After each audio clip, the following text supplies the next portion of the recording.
Chapter 539. Although it was troublesome to be Xin Ying's assistant, he did not think there was anything bad about it. However, anyone would be willing to take a step further. Although he had previously complained about them forcefully dragging him into the water, he actually didn't have much resentment towards them. This had nothing to do with feelings. It was an opportunity that anyone with the slightest bit of ambition would want to grasp. He tried to think about it. If he had known from the beginning that Chef was already a manager, although it wasn't to the extent of jealousy, he would still feel a little pressured. If Xin Ying had asked him to be the manager of Hongming's plane at that time, he would have agreed in the end. On one side was a successful manager chef, while on the other side was a prospective manager. Their mentality would naturally be affected.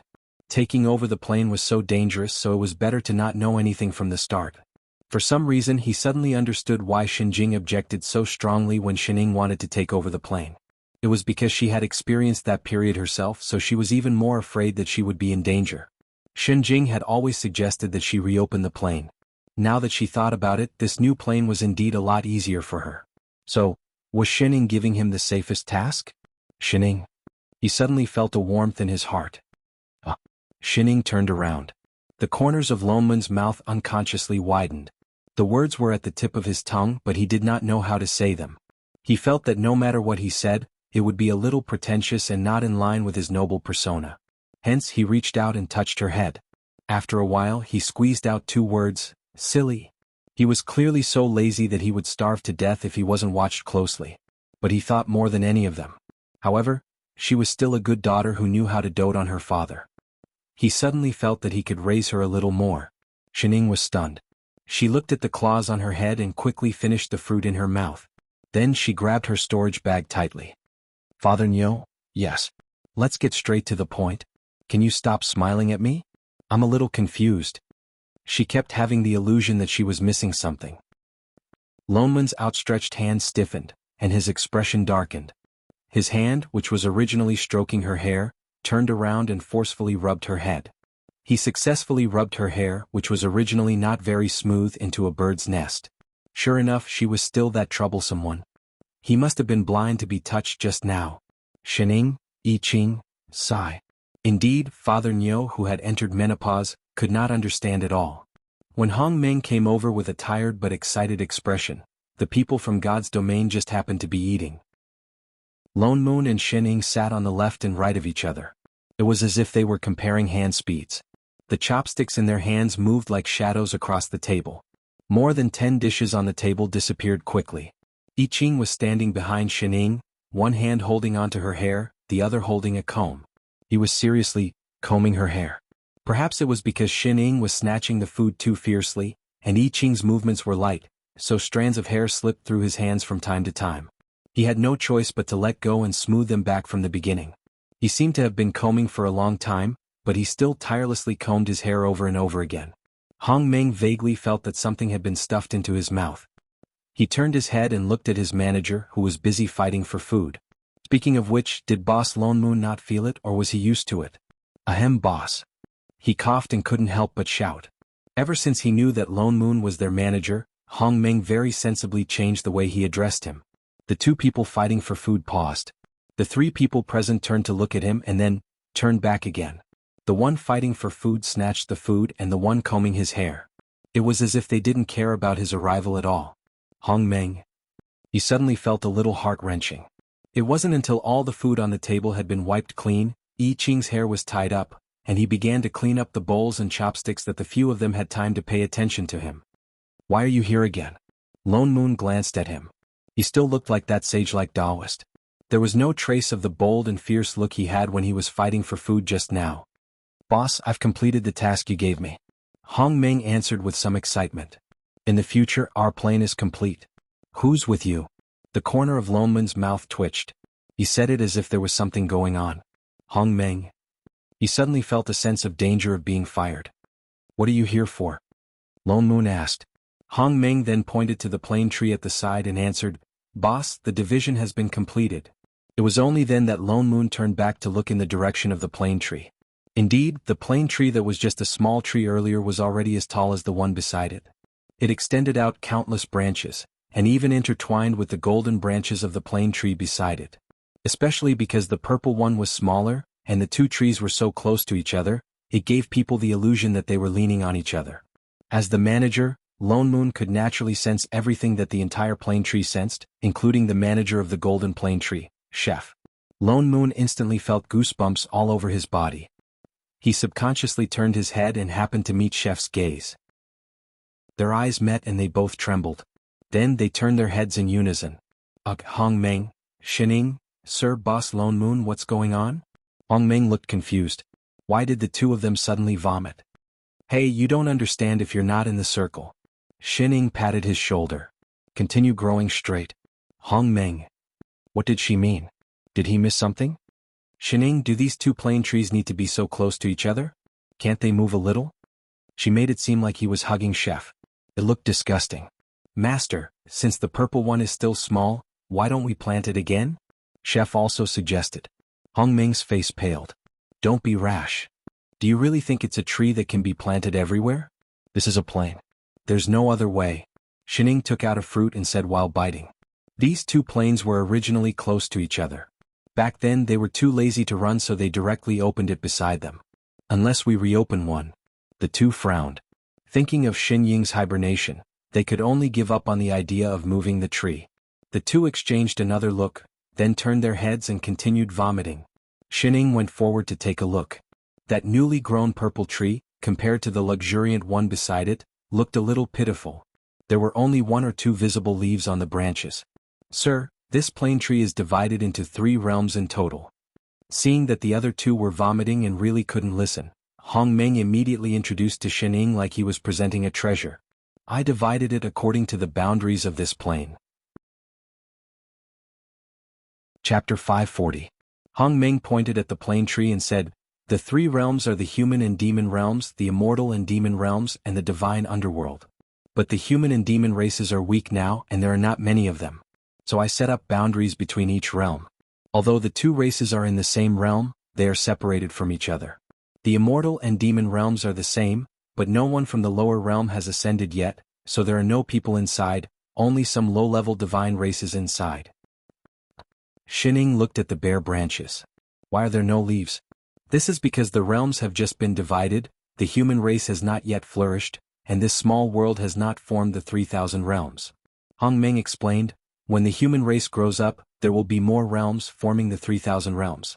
And if someone from the immortal and divine realms opens up a mystic realm, and is recognized by the heavenly Tao, it can also grow into a world. Then will it bear fruit? Shining asked. Hong Meng stiffened. What kind of stupid question was that? Don't really treat it like a tree. After a while he laughed dryly. Madam must be joking. How can it bear? Oh, then what's that on the tree?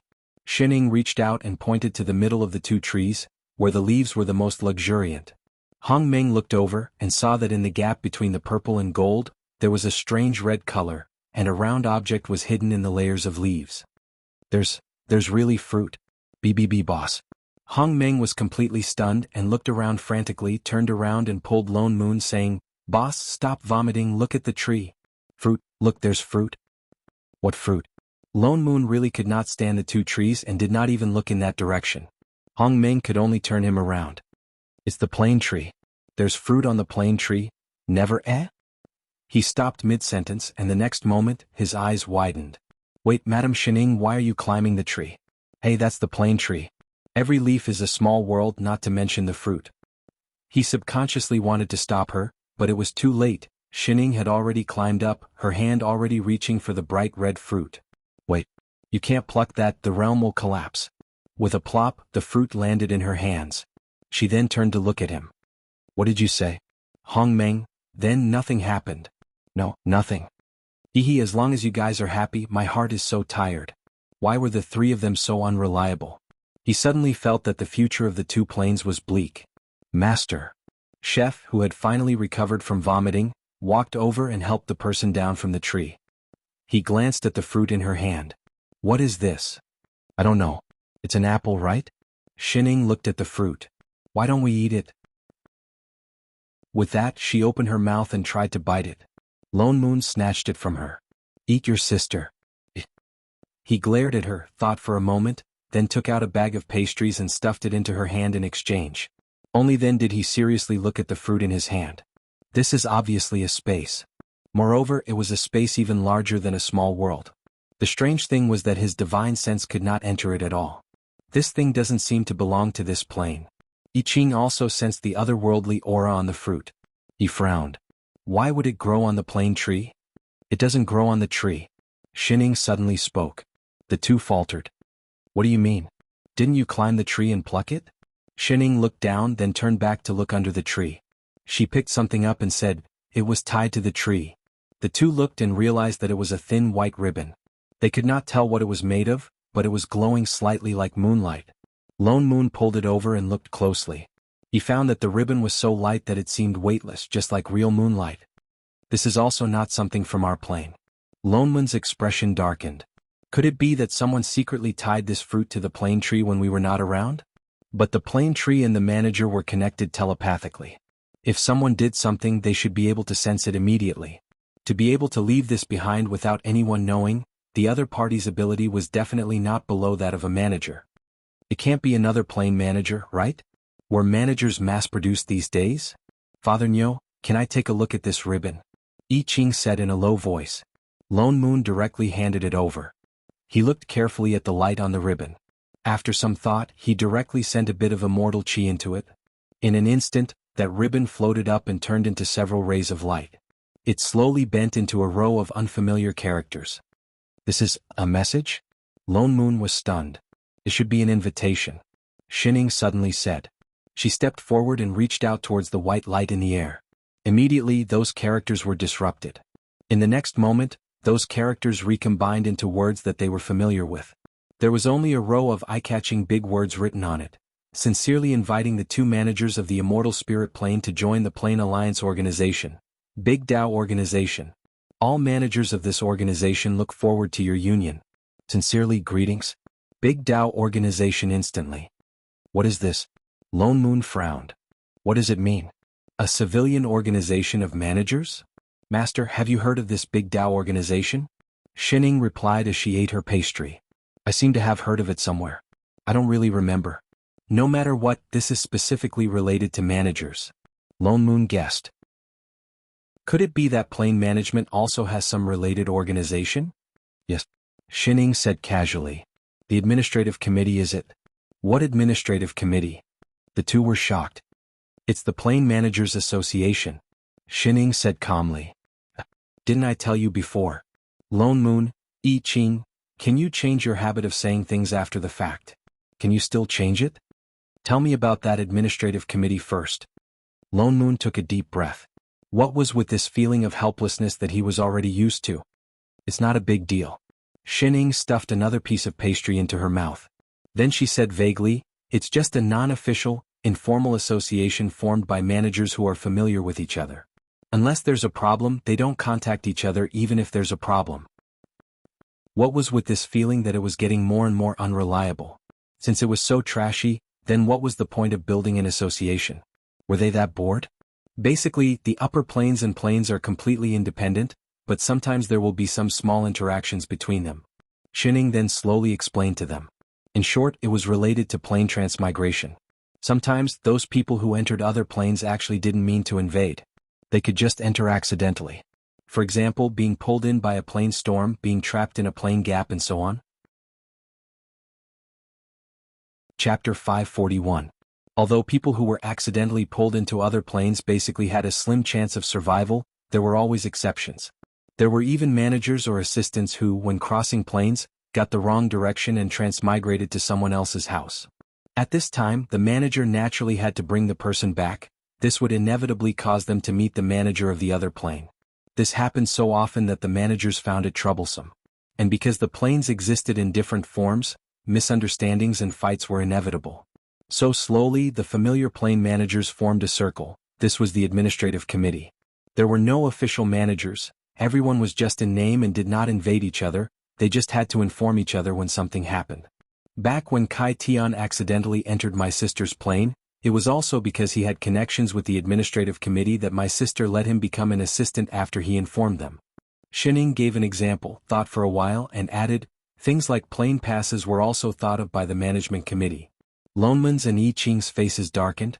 They instantly thought of that stupid A4 paper, how casual was this administrative committee? Managers are all very busy, we basically don't meet often. Oh yes, I even won an award from the association when I was studying. With that said, she suddenly switched on a light screen and clicked. The next moment, a certificate instantly popped up on the light screen. On it was written, Certificate of Award Student Xining, in this year's Learning of Plane Assistant Skills, your results are outstanding, you have been awarded the title of Outstanding Assistant Student. Specially issued this certificate as encouragement. Plane Manager Committee Random Year, Random Month, Random Day. There was even a bright red stamp on it. Lone Moon, I Ching, this really was a very casual association. Why would a group of high-level managers form such a casual association? So, this big Dao organization might be like the administrative committee, a casual, pui, an association formed by the managers of various planes? Lone Moon asked. Maybe. Xining said casually. Master is so familiar with the administrative committee, should we join? I Ching asked. We can join. Xining frowned. But my sister is a member too, do you want to join? Their expressions changed at the same time, and the tone of their conversation changed in an instant. Let's talk about this big Dao organization. What's with this fruit? Lone Moon looked at the fruit in his hand. They invited us to join this big Dao organization, why did they send this space that looks like a fruit over? It was not accurate to call it a space. He could feel the unending vitality in this fruit, which meant that this fruit was a complete world. Xining shook her head, not sure either. Why don't we eat? Why don't we go in and take a look? You said you wanted to eat it, so you definitely meant it, right? I think that although the ribbon is an invitation, the fruit is probably a guide, I Ching guessed. You mean to say? Lone Moon paused. The space inside the fruit is probably where the big street club is? Yes. I Ching nodded. What's more, this fruit might not be the actual body of that space but a Dharma body, just like the entrance to a mystic realm. Lone Moon hesitated for a moment and directly sent a bit of immortal chi into it. Indeed, he could not find out what was going on inside the fruit. It really was a fake fruit. It seemed like they had to go and take a look to find out what the so-called Big Dao organization was. Then let's go and take a look. What's more, it was already written clearly as an invitation, so it should not have any ill intentions. Perhaps they could really see some managers of other planes. Do we really have to go? I Ching frowned. He felt that something was amiss about this matter. Since they have a way to tie this fruit to the plane tree without us noticing, they might have other tricks up their sleeves. Lone Moon said. Whether they are friend or foe, we have to go and meet them. I Ching was silent for a while and did not object. Boss. Hong Meng, who was at the side, was shocked. He looked at Lone Moon with tears in his eyes. You want to leave the plane? That's too dangerous. Their plane had just stabilized, how could they just leave it like that? We'll be back soon, it won't take much time. Lone Moon glanced at him. Your god power has already recovered. Go and help Rabbit manage the divine race. And Fatty, go and help him when you're free. But what about this plane? How about I go too? What has this got to do with you? Lone Moon rolled his eyes. Don't worry, I can sense anything. You can scram now. With that said, he opened the plane passage and chased Hong Meng back. Let's go. After clearing the area, Lone Moon walked back. Just as he was about to set off, he glanced at Xining and added, Don't get lost again. With that said, he clenched his fist and crushed the fruit in his hand. Indeed, a white light enveloped the three of them and they disappeared from the divine realm in the next moment. Lone Moon thought that since the so-called Big Dao organization was built by the managers, it would be high class. Yet with a flash of white light, they arrived on a busy street. There were people coming and going all around, it was very lively. There were many stalls on the street, some selling food, some selling toys, and some selling daily necessities. It looked like a street for mortals and did not look like the office of a management organization at all. How could this be? What happened to leading the way? Did the fruit expire? Master. Father Nyo. I Ching's expression changed as he said in a daze, The god power in my body disappeared. What? Lone Moon was shocked. He subconsciously sensed his body. Indeed, his body was empty.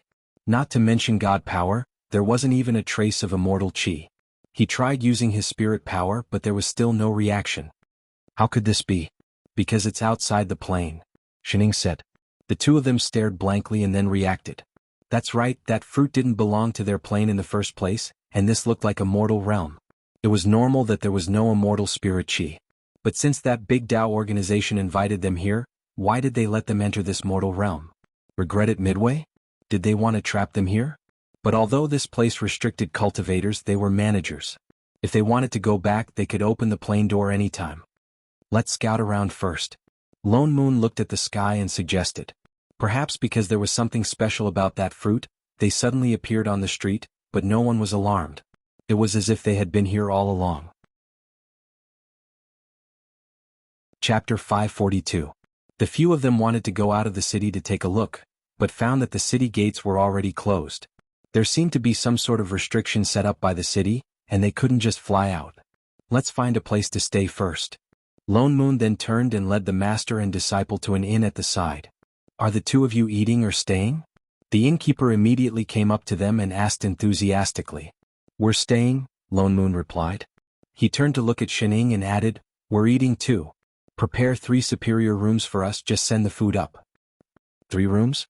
Wasn't it 2? The innkeeper faltered and looked up at them. Only then did he see Shining in the middle, but he didn't mind and said even more enthusiastically, 3 superior rooms, a total of 30 coins per night. This way please. With that said, he called a waiter over and led them to the back hall. Lone Moon followed directly, but the master and disciple stopped in their tracks when they heard this. They tugged at the parent in front and couldn't help but ask worriedly, Father Nyo, this is the mortal realm, do we have money? Dharma spells weren't working now, and spirit stones and immortal stones couldn't be used either. Nonsense. Lone Moon rolled his eyes at him. When did he ever lack money? Then he explained, haven't we used up the money that the unlucky fellow dug up last time? Oh, the two of them sighed like they were poor and both gave him a thumbs up. Reliable. While leading the way, Lone Moon used his business instincts and asked the waiter about the news in the city. It turned out that the place they were in now was called Wuling City, the only city within a radius of 1,000 miles. There weren't any officials here, and the one in charge was a city lord with the surname Han. And there really weren't any cultivators here. Immortals were even more of a legend, and the waiter directly called it a scam. He then asked if there were any strange things happening in the city recently, and the waiter also shook his head and said he didn't know. This looked like a very ordinary mortal city. The more Lone Moon asked, the more confused he became.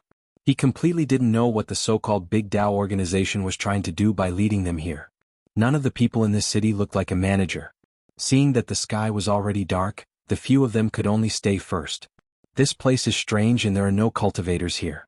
Since it's night time, we should take advantage of it to explore our surroundings. Lone Moon suggested. That Big Tao organization must have a reason for sending us to such a place. He turned to look at I Ching. Chef, you go to the East City to take a look. I'll go to the West City. As for Shining. He paused. You stay here and sleep. In case she gets lost. Don't run around.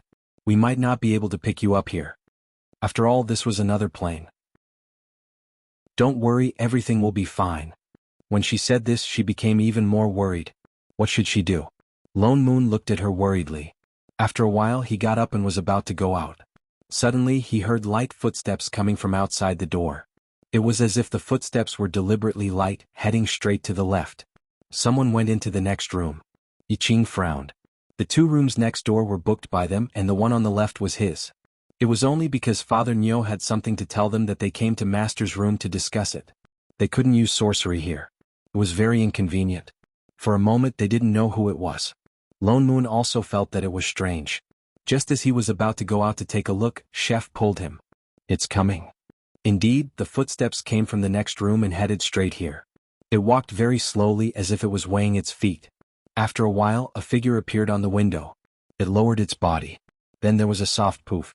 A small hole appeared in the window paper. A thin bamboo tube stretched in and blew out waves of white smoke. Lone Moon, I Ching, Shining, this was poison? What kind of godlike luck was this? They actually encountered a black shop? They had seen many demons and ghosts. This was the first time the 3 of them saw such a pure and unpretentious trick to harm people. They suddenly had the urge to not expose him. They had to cooperate with him and act. Lone Moon sighed. In the end, he controlled himself and pushed the door open. He looked at the figure who was leaning against the window and blowing the smoke in. Is it fun? That person was startled by the sudden appearance of the person, and in a moment of carelessness, he choked and inhaled a mouthful of smoke.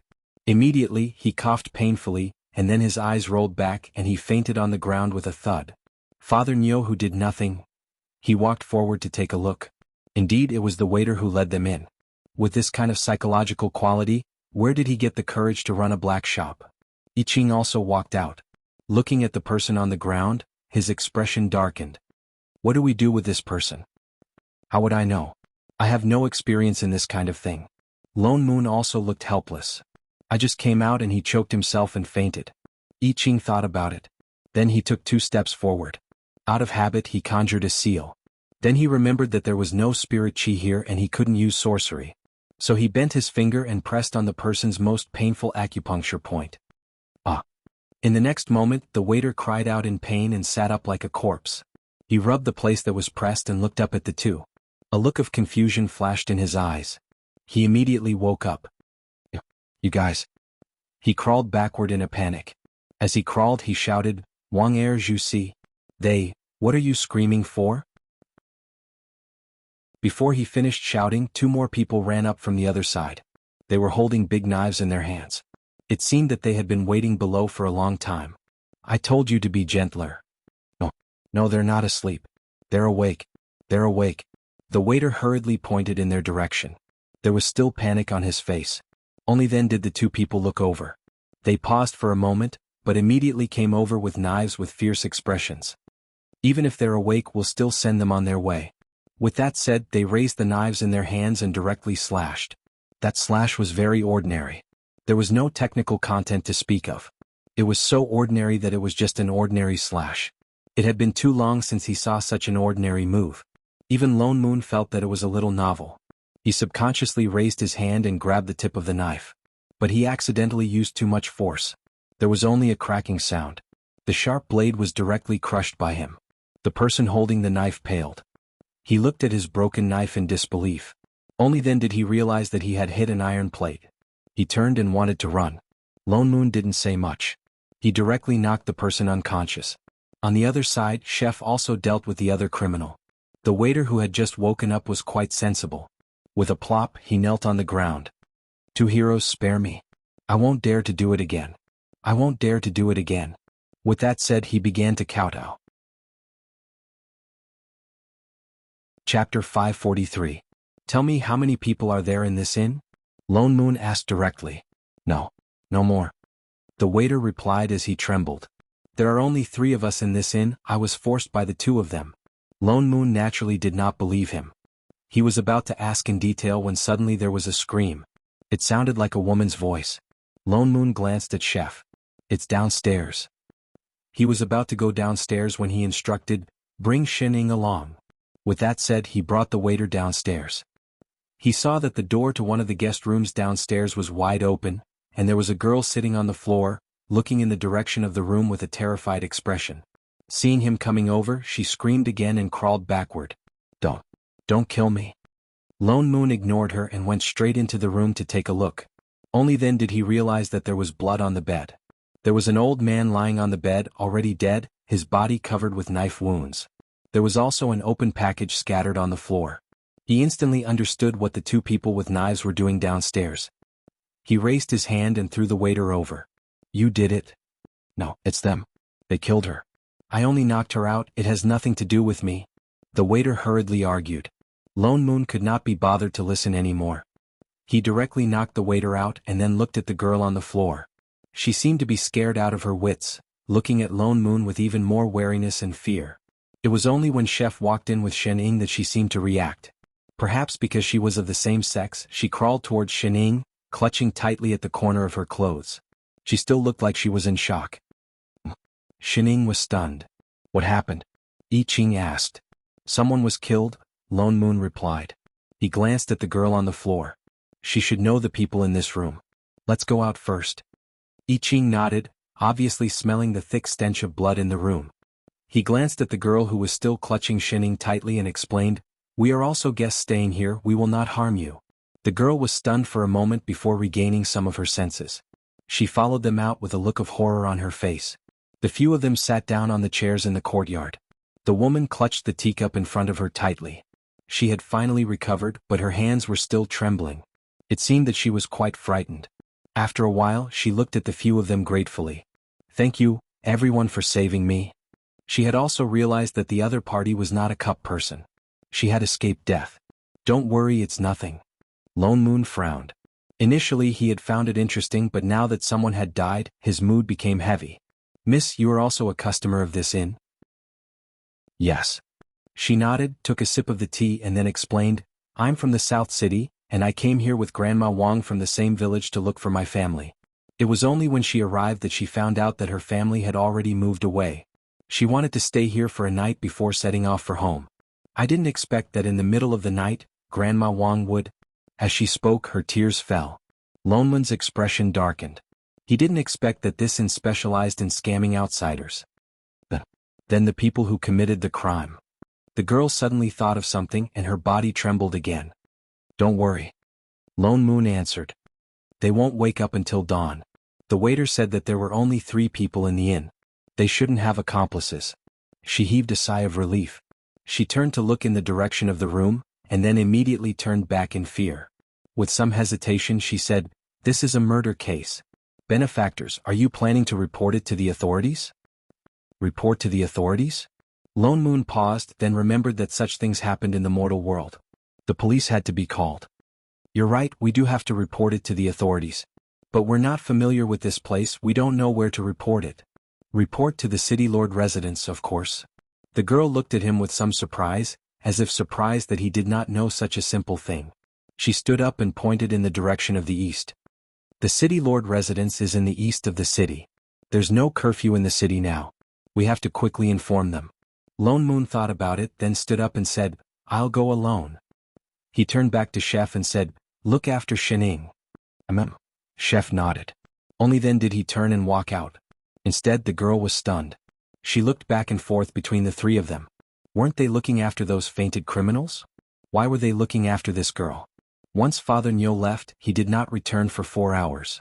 As Shining waited, she became hungry. Chef was bored. He turned to the kitchen to make supper. At that moment, only Shining and the girl who survived were left in the courtyard. The courtyard became quiet.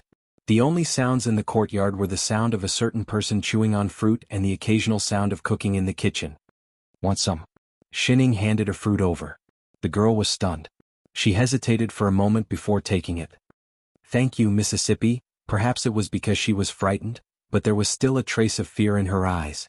She thought of something and asked tentatively, May I know how to address you, Miss? Shining. So it's Miss Shen. My name is Fong Fong. May I know why Miss Shen and the other 2 came to Wuling City? I don't know. Ha! Fong Fong was stunned. What did he mean by don't know? She was stunned.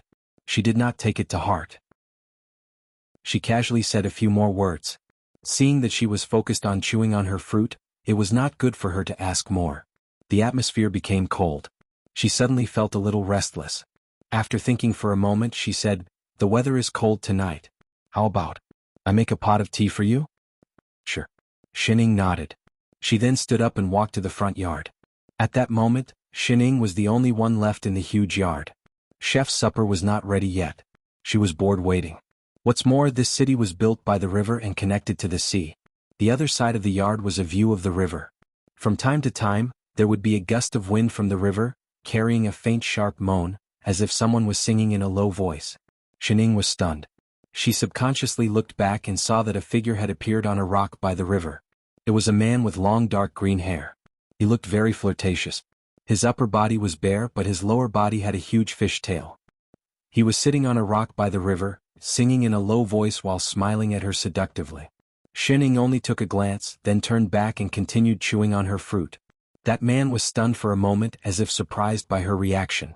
Then he opened his mouth again and sang even louder than before. That fragmented voice was like a song that seduced one's soul, making one lose their mind. Shining was stunned. She turned back to look at him again, then continued chewing on her fruit. Chapter 544. The man was a little annoyed. He frowned and clenched his fists by his side. Seeming to have thought of something, he took out a luminous pearl out of nowhere and threw it at her. It rolled all the way to a certain someone's feet. Shining lowered her head to take a look. Not to mention picking it up, she ignored it and continued to focus on the fruit in her hand. The man had no choice but to take out a bigger one and throw it out. Shining still ignored it. The man seemed to want to drag it out with her. He continued to throw luminous pearls and each one was bigger than the one before. At first, Shining would look down to take a look, but later on she didn't even look. Until the man took out a fist-sized pearl and threw it over. The huge luminous pearl hit her hand with a plop. Shining didn't catch it and the fruit in her hand fell to the ground. Xinying's face darkened. She stared at the half of the fruit on the ground for a while and narrowed her eyes. Then she stood up and picked up the biggest luminous pearl and turned around. The man was delighted. He immediately continued to sing to her, wanting to confuse her in one fell swoop. Just as he started to sing, he heard the other party suddenly say, "Only you know how to throw, right?" With that said, he threw the luminous pearl back. Before the man could react, he felt a gust of strong wind sweeping toward him. Something flew past his ear with a whoosh. With an aura that could break through everything, it flew toward the river surface behind him. The next moment he heard a whoosh. The entire river surface was instantly split into two by something. Immediately after, a loud rumble came from the opposite mountain. In the middle of the entire mountain peak, a huge circular hole was suddenly blasted open. At a glance, one could even see the endless sea on the other side of the hole. The man? What just happened? Who was he? Where was he? This brat deserves a lesson. Before the man could react, an angry voice rang in his ear. The next moment he felt a weight on his tail. His entire body slid down from the rock. Shining dragged him by his tail all the way back to the courtyard and threw him on the ground full of luminous pearls. "Miss Shin, what was that sound just now?" Fang Fang came in with tea and saw the man with a human body and a fish tail on the ground. She was so shocked that she screamed, What is this?" "Master." Chef rushed over with a dish in one hand and a spatula in the other. He stared blankly at the person on the ground. "This is fish?" Could also be a whistle spirit. It had been screaming for a long time just now. It was so noisy. Oh then. Chef finally put down the dish in his hand and took out a kitchen knife. "Do you want an extra dish?" "Fang Fang, the man, Shining, I'm back." Lone Moon happened to walk in. "I've already informed the city Lord Manor, they've sent people over." Where did this merman come from? Under the illumination of the night luminescent pearls, Lone Moon immediately saw the man in the middle, who looked a little dazed. It came from the water. Shining pointed to the riverside. Lone Moon turned around. "Holy shit. What did you do this time? Why was there a big hole in the opposite mountain as soon as he came back?" Shining thought about the size of that pearl just now and replied, "Play tennis?" "Tennis your ass. You can make a hole in the mountain if you play tennis." "Miss Shining, are you alright?" Fang Fang also walked over quickly and looked fearfully at the merman on the ground who seemed to have been scared silly. "Is this really a merman? Legend has it that mermen like to eat human flesh and often use songs to bewitch people. I didn't expect that. It's actually true. So this merman picked Shining?" The corner of Lone Moon's mouth twitched. This merman's taste was quite special? He picked one that couldn't be messed with. He directly took 2 steps forward and picked up the merman on the ground. "Tell me, what do you want?" That merman was stunned for a moment and turned to look in Xinying's direction. His entire body began to tremble again. He opened and closed his mouth a few times but could only let out ear-piercing cries, his eyes filled with fear. "Can't speak?" Lone Moon was stunned for a moment. Impossible. Could it be that his sentience was not developed? Looking closely, this merman really seemed to be a low-level demon beast. But this place clearly didn't have spirit chi. Why would there be creatures like mermen? Just as he was thinking, a series of orderly footsteps came from the street outside. More than 10 people who looked like officials walked over. "Who reported that there was a murder case here?" The person walking at the front asked loudly and stepped into the courtyard first. In the next moment, he was so frightened by the creature in Lone Moon's hand that his legs turned to jelly and he directly took a few steps back. What monster is this?" Lone Moon didn't know how to answer for a moment. Instead Fang Fang, who was at the side, answered, replying to Sir Officer, "This seems to be a merman. It came out of the water and wanted to eat humans. It just happened to be restrained by these few young masters." "Merman?" The fear in that official's eyes retreated a little. He looked down at the luminous pearls on the ground and his eyes instantly lit up. "Is this the legendary merman whose tears turn into pearls?" Fang Fang was stunned and could only answer, "Maybe it is, I guess." The official's eyes lit up even more. He had long lost the fear from before. He stared closely at the creature in Lone Moon's hand. Can this thing still hurt people?" Lone Moon frowned but still replied, "Mermen live on water, naturally they won't be aggressive once they're on land. Unless it was a high-level merman that could completely transform, it was obvious that this one wasn't. Good, good, good. That official said a few good words in a row, the excitement on his face seemed to be uncontrollable. Thinking of something, he then turned to look at Lone Moon and the others and said, "This demon is too dangerous, leaving it here might cause unforeseen events, it's better that I help you bring it into the City Lord Manor to be locked up." With that said, without waiting for their reply, he hurriedly ordered the few people behind him, "Go, capture that demon." The people behind the official rushed forward. Was this the rhythm of snatching things? Lone Moon hesitated for a moment but did not stop them, allowing them to take the merman away.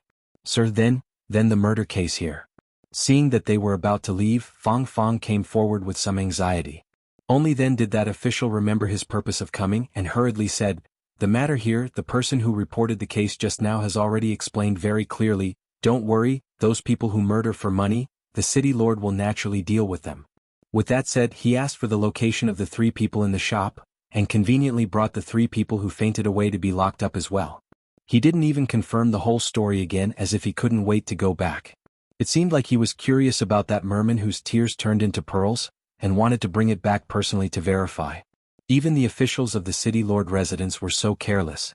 It was no wonder that the shop owners here dared to run illegal businesses in the city. Lone Moon shook his head. But there was no need for them to interfere in mortal affairs. Besides, this was not their plane. Chapter 545. This.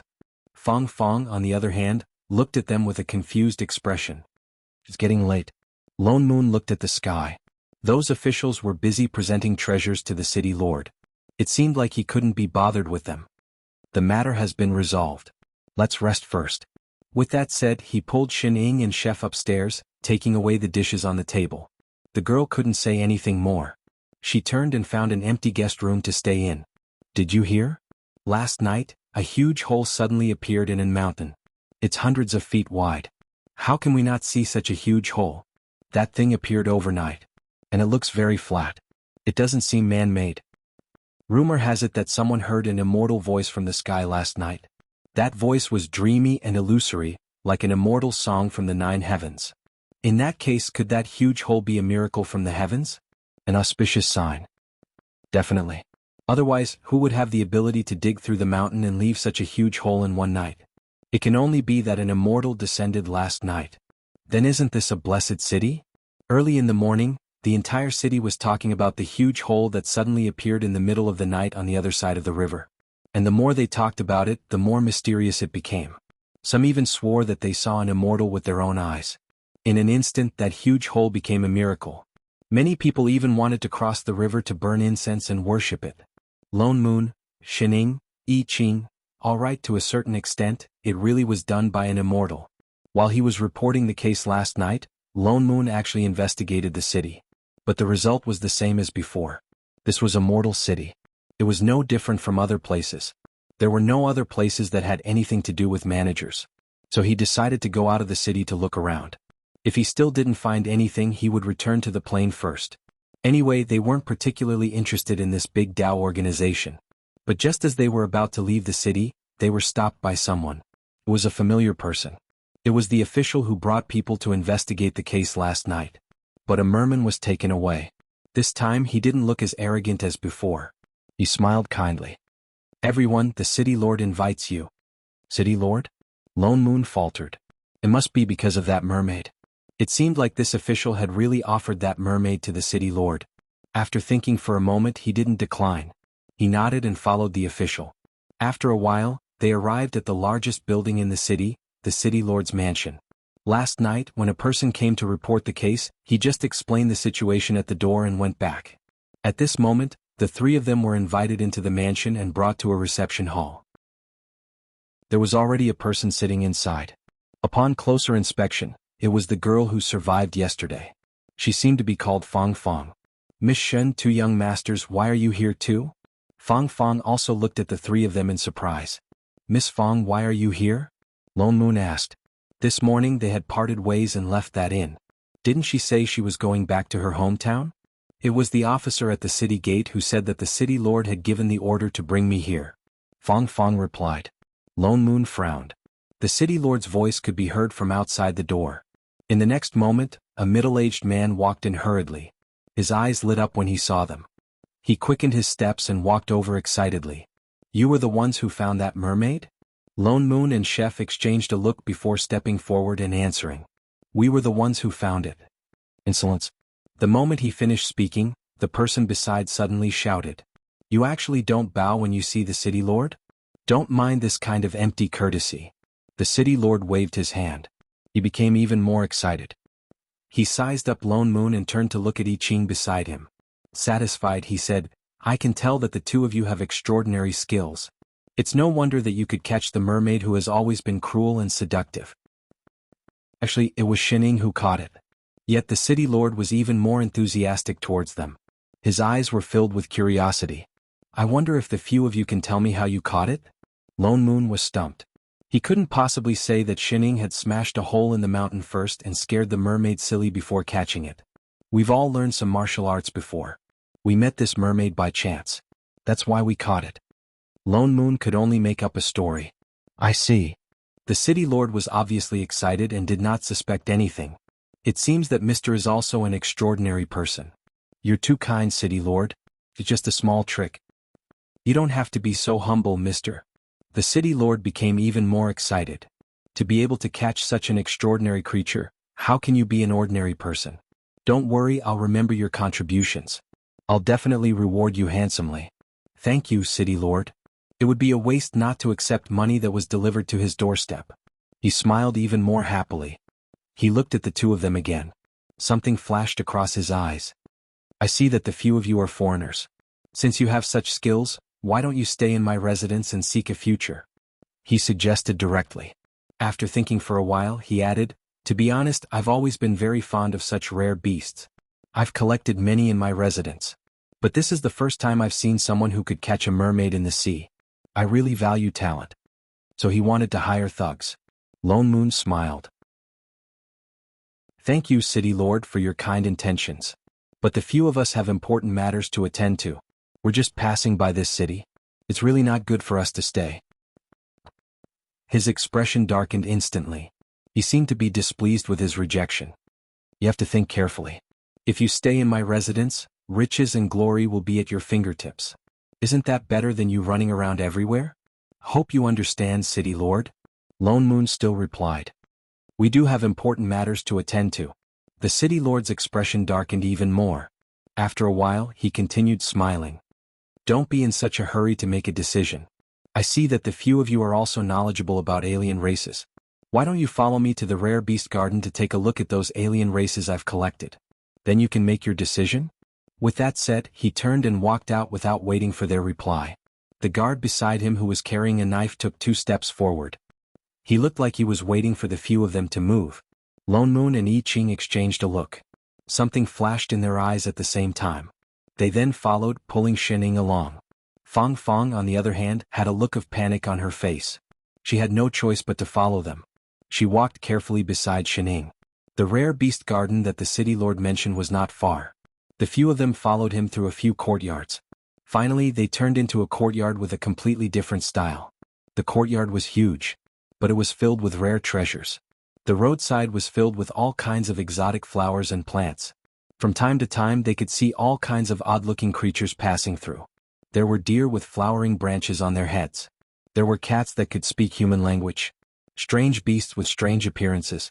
These were all things that could not be easily seen in the mortal realm.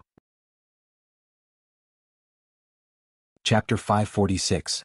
Fong Fong was completely stunned. She looked at everything in front of her in disbelief. Even Lone Moon and I Ching's eyes flashed with surprise. There were actually all demon beasts and spirit herbs here. In this world without spirit chi, where did they come from? "How is it, how's my rare beast garden?" the city lord said with some intention of showing off. "It really leaves a deep impression." Lone Moon replied politely. "These are just some small things." He continued, "Follow me inside." With that said, he continued to walk forward. The deeper they went, the more things they saw around them. Lone Moon looked carefully. Even the surrounding spirit herbs from the original 1st and 2nd level, there were already 4th and 5th level ones appearing at the back. They could be considered as mid-level spirit herbs, but he still couldn't sense any bright aura of spirit chi. Lone Moon suppressed the surprise in his heart, followed the city lord all the way into a cave. There were no more spirit herbs in the surroundings. The cave was no longer dark, the stone walls at the side were covered with small colorless flowers. The flowers were transparent, but emitted a faint white light. Fang Fang seemed to have never seen such a strange flower. She subconsciously reached out and touched the left side. In the next moment, a terrifying beast roar came from the stone wall. Something rushed out from the stone wall, opened its mouth and bit towards her. Fortunately, Shining, who was next to her, reached out and pulled her, thus she managed to avoid it. Fang Fang was startled, her face instantly turned as pale as snow. She panted heavily, half of her body fell limply onto Shining, looking like she was quite frightened. Haha, I forgot to remind everyone, there is a stone beast living in this stone wall. It has a bad temper, this flower is his favorite, you can't touch it. The city lord reminded without much sincerity, then continued to walk forward. Fang Fang's face was so scared that there was no trace of blood on her face. Shining held her up, then stood up with a face still full of shock. After a while she said softly, "Thank you." Shining turned back to look at her in surprise, crunched a bite of the fruit, then nodded and responded, The group headed straight into the cave. After a while, the surroundings suddenly heated up. The city lord stopped in front of a huge metal door and introduced with even more excitement. "This is the most unique beast in my precious beast garden. Even I, the city lord, don't know what it is. It took a lot of effort to catch him." After saying that, he activated the mechanism at the side. Immediately, a wave of hot air rushed over. There was another iron fence inside, and through the gap in the middle they could see raging flames everywhere.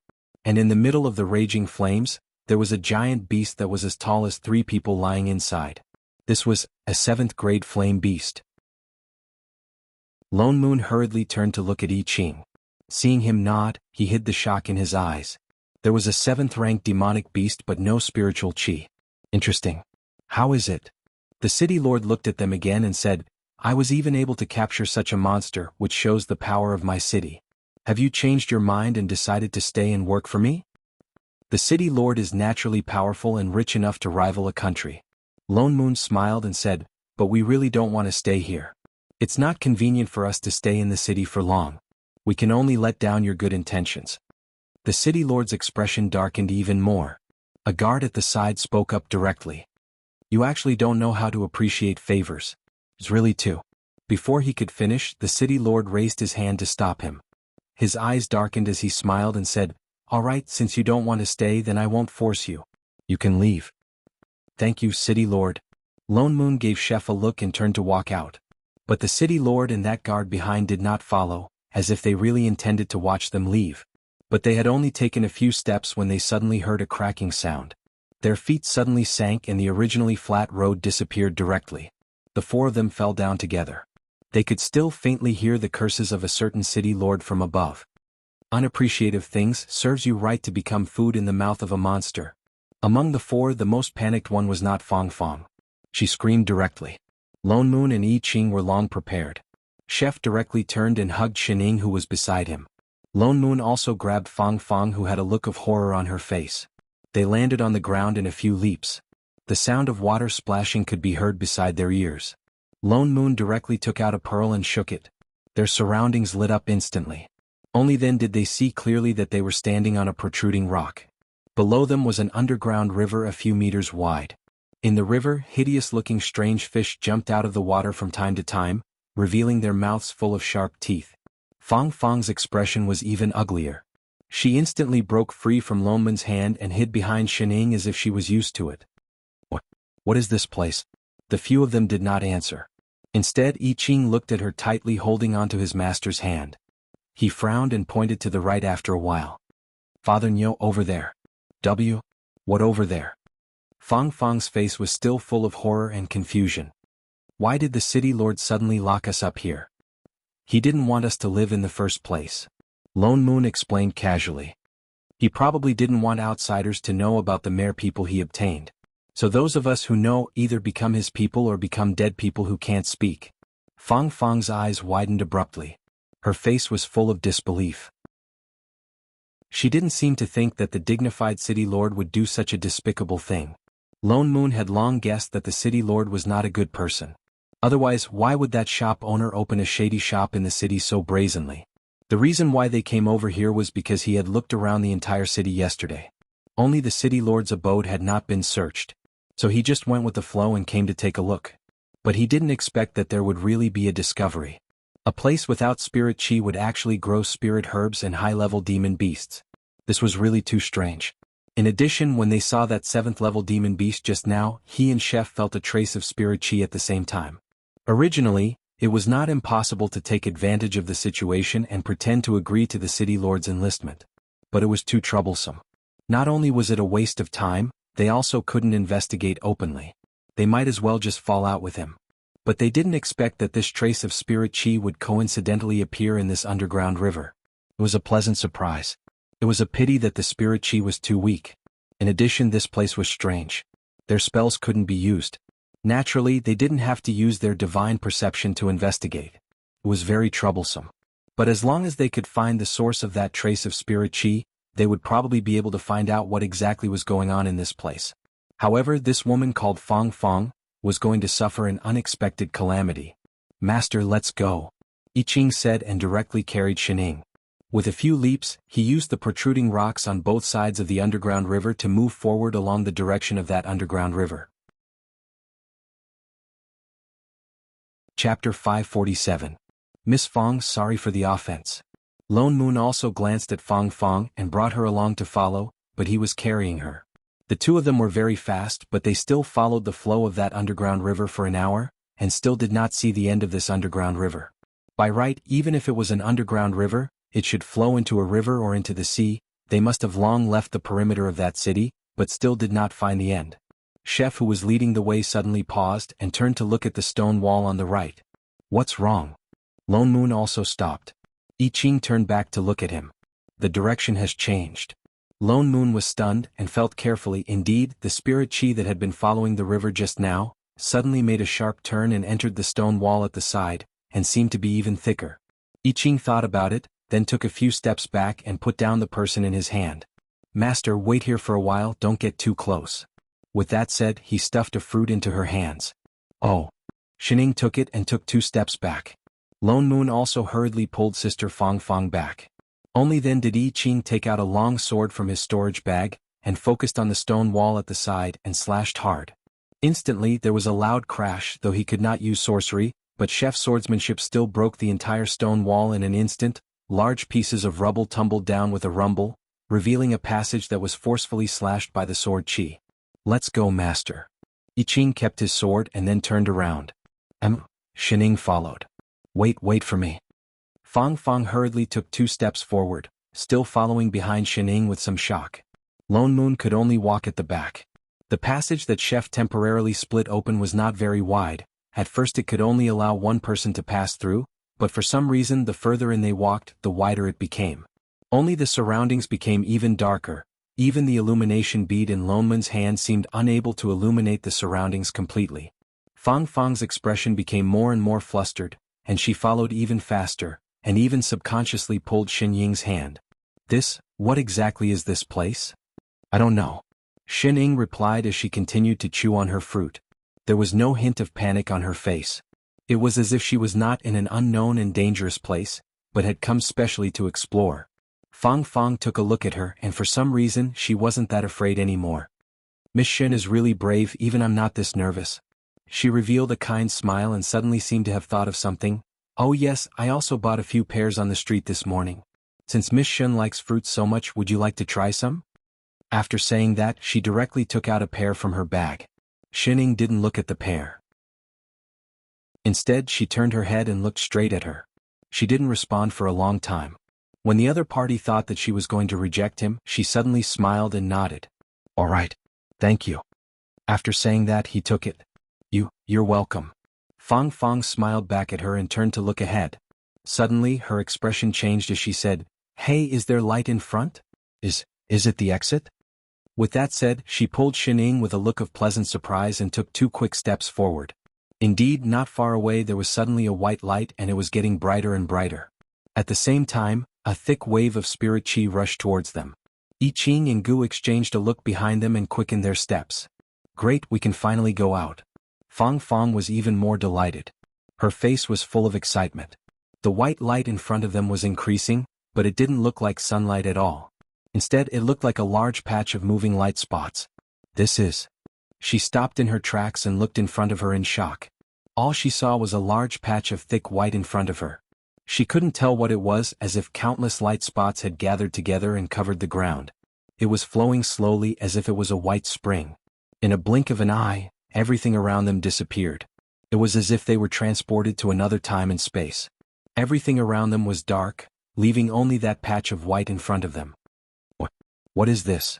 Fang Fang's face was full of shock. Lone Moon took a step forward and suddenly turned his head and smiled. What is this? Shouldn't you tell us? Young master, what are you talking about? She turned back with a confused look. I don't understand what you mean. Lone Moon's eyes darkened. You spent so much effort to lure the three of us here, it can't be just for us to watch you act, right? She was stunned for a moment. In the next moment, her original innocent and confused expression changed instantly. Suddenly, her figure flashed and she directly retreated into that patch of white light, revealing a smug smile. I didn't think that I would still be seen through. When did you guys start suspecting me? When you appeared in the room downstairs. Lone Moon wasn't in a hurry as he explained slowly. Downstairs? She was stunned for a moment. Didn't that mean that she had exposed herself right from the start? How did you guys know that I was acting? Lone Moon rolled his eyes and gave her an expression that said, We live upstairs. If the old man downstairs was really killed by that innkeeper, it's impossible that we didn't hear anything. Moreover, there were no bloodstains on those two people's knives. Those two people with knives heard the waiter's voice and ran up hurriedly. If they really killed someone first, how would they have the time to clean their knives before coming up? I see. She looked stunned. I didn't think that I would be exposed so early. Since you guys already knew that there was something wrong with me, why did you bring me all the way here? Since we're already here, we naturally want to find out. Lone Moon said. What exactly do you want to do by luring us here? What do I want to do? She suddenly laughed out loud. Her eyes darkened and instantly filled with malice. She gritted her teeth and said, Of course I want to turn you bunch of scum into ashes. Lone Moon was stunned. He kept feeling that her hatred came out of nowhere. We don't even know you. Why did you do this? Why? Ah. She laughed even louder. Her eyes turned cold and the hatred that was like the sea suddenly poured out. You invaded my world for no reason and you're asking me why? Invaded? Lone Moon was stunned. His eyes widened in disbelief. You're a manager. How was that possible? Such a small world, was it really a plane? Are you very surprised? As if guessing what he was thinking, she laughed even colder. Such a small plane also has a manager? It's a pity that you guys don't have the chance to leave this plane alive. The same goes for your manager. As she spoke, she suddenly raised her hand. The pair in Xin Ying's hand suddenly turned into several rays of white light, forming 4 walls of light that directly locked her inside. Chapter 548. Master. I Ching was shocked. Just as he was about to save her, the light wall suddenly flashed with white light and disappeared in an instant. Instead, it appeared behind Fang Fang. This is a restriction I created using the power of the original source. No one can escape. Your target from the start was Shining? Lone Moon's expression darkened. He suddenly thought of that mermaid. It was a creature that lived in the sea, yet it appeared by the river. Moreover, it wasn't just the mermaid, the city lord, and even the black shop. They were all used by her to test them. That's right. Who asked her to be your manager? I originally wanted to get rid of her directly. Fang Fang said indifferently. Unfortunately, I underestimated her strength. Even if I retracted the immortal spirit chi of this plane, she still has such terrifying strength. I could only lure you here and use the power of the original source to suppress your abilities. Lone Moon was stunned. He subconsciously sensed his own plane. Indeed, he could not sense it at all. And the plane door was locked. No wonder she brought them here. So she wanted them to have no way out. Are you done with your nonsense? I Ching's expression darkened. He took a step forward and pulled out his sword. Do it. Fang Fang laughed coldly. She did not take them seriously at all. She turned and glanced at Shining, who was trapped in the white light. The manager is already in my hands. This is the land of the original source. With your strength, you can't. Before she finished speaking, a terrifying sword chi suddenly slashed towards her. It carried an aura that could sweep away everything, in a thick murderous aura. She subconsciously dodged to the side to avoid the sword aura. Her heart turned cold. If she had not dodged fast enough, the sword chi would have already hit her. How was this possible? He turned to look at I Ching in disbelief, only to see a stormy expression. He said word by word, Don't take out your dirty thing. Give it to my master. Lone Moon, hashtag on a chef's self-cultivation hashtag. So the main point of your anger was only because the other party gave Shining a pear? Should he be glad that he held it in for so long and cooperated with him to finish the act before he flew into a rage? Chef, on the other hand, had already rushed out with his sword in hand. Instantly, the surrounding sword chi became even thicker, bringing with it a sense of killing. Fang Fang was forced to retreat all the way, getting closer to the place where the origin energy was even denser, but she discovered that it was completely useless. I Ching's movements did not slow down. Instead, he sped up. How could this be? Her face was filled with disbelief. She had clearly entered the source and controlled the manager. How could they still have this kind of ability unless you are managers too? Her eyes widened. What? Did you only recognize me now? Lone Moon replied with a smile. How could there be 3 of them at once? She gritted her teeth as the hatred in her eyes deepened. Out of the 3 of them, the one called Shining was clearly the strongest. She was even somewhat unfathomable. That was why she instinctively thought that she was the manager and these 2 were merely her assistants. She could tell that there was a contract between the 3 of them, but she did not expect that all 3 of them were managers. As the manager of a dimension, they were actually willing to become someone else's assistant. Was there something wrong with their brains? But she did not have time to think about it. I Ching's sword move had already forced her into a corner. She gritted her teeth and her expression darkened. She did not know what she had done. The plane's original source, which was originally as calm as spring water, suddenly began to boil. Following that, there was a series of angry roars. One by one, giant beasts emerged from the water and attacked I Ching. Holy shit. This manager actually raised demon beasts in the source. Lone Moon was shocked. He cursed under his breath. Then he pulled out his sword and rushed out. The demon beasts raised in the power of the original source were naturally not simple. They were no longer demon beasts but divine beasts. Yet they could not use any sorcery here. They could only rely on their swords to resist. It was even more difficult to deal with them. Not to mention that a group of them came at once. Lone Moon rushed in. Together with Chef, they each took one side and began to fight. For a moment, the white light was filled with sword chi. Fortunately, although these divine beasts were strong, they did not seem to have any sentience. Even if they could not use sorcery and the manager's abilities were suppressed in many ways, it was only a matter of time before they could defeat these giant beasts. They were just trapped inside for a while and could not get out. And Fang Fang, who had been chased and beaten by Chef, also got an instant chance to catch her breath. She retreated directly. Her injuries were not light. Her body was full of cuts from the sword chi. The cuts were so deep that her bones could be seen. But for some reason the wounds were not healing. She was not suppressed. To a manager, these were obviously just insignificant small injuries. You are using your own power to raise them? Suddenly, a familiar voice sounded beside her ear. Fang Fang was stunned. She turned around and realized that the one who spoke was Shining, who was trapped in the white light. She was still holding a fruit in her hand and gnawing on it. She did not panic at all. Instead, she tilted her head and looked at her curiously. That's not right.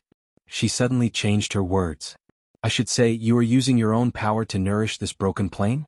So she could not even heal herself. Her eyes widened suddenly. She looked like she had been poked. Her eyes were full of wariness. What?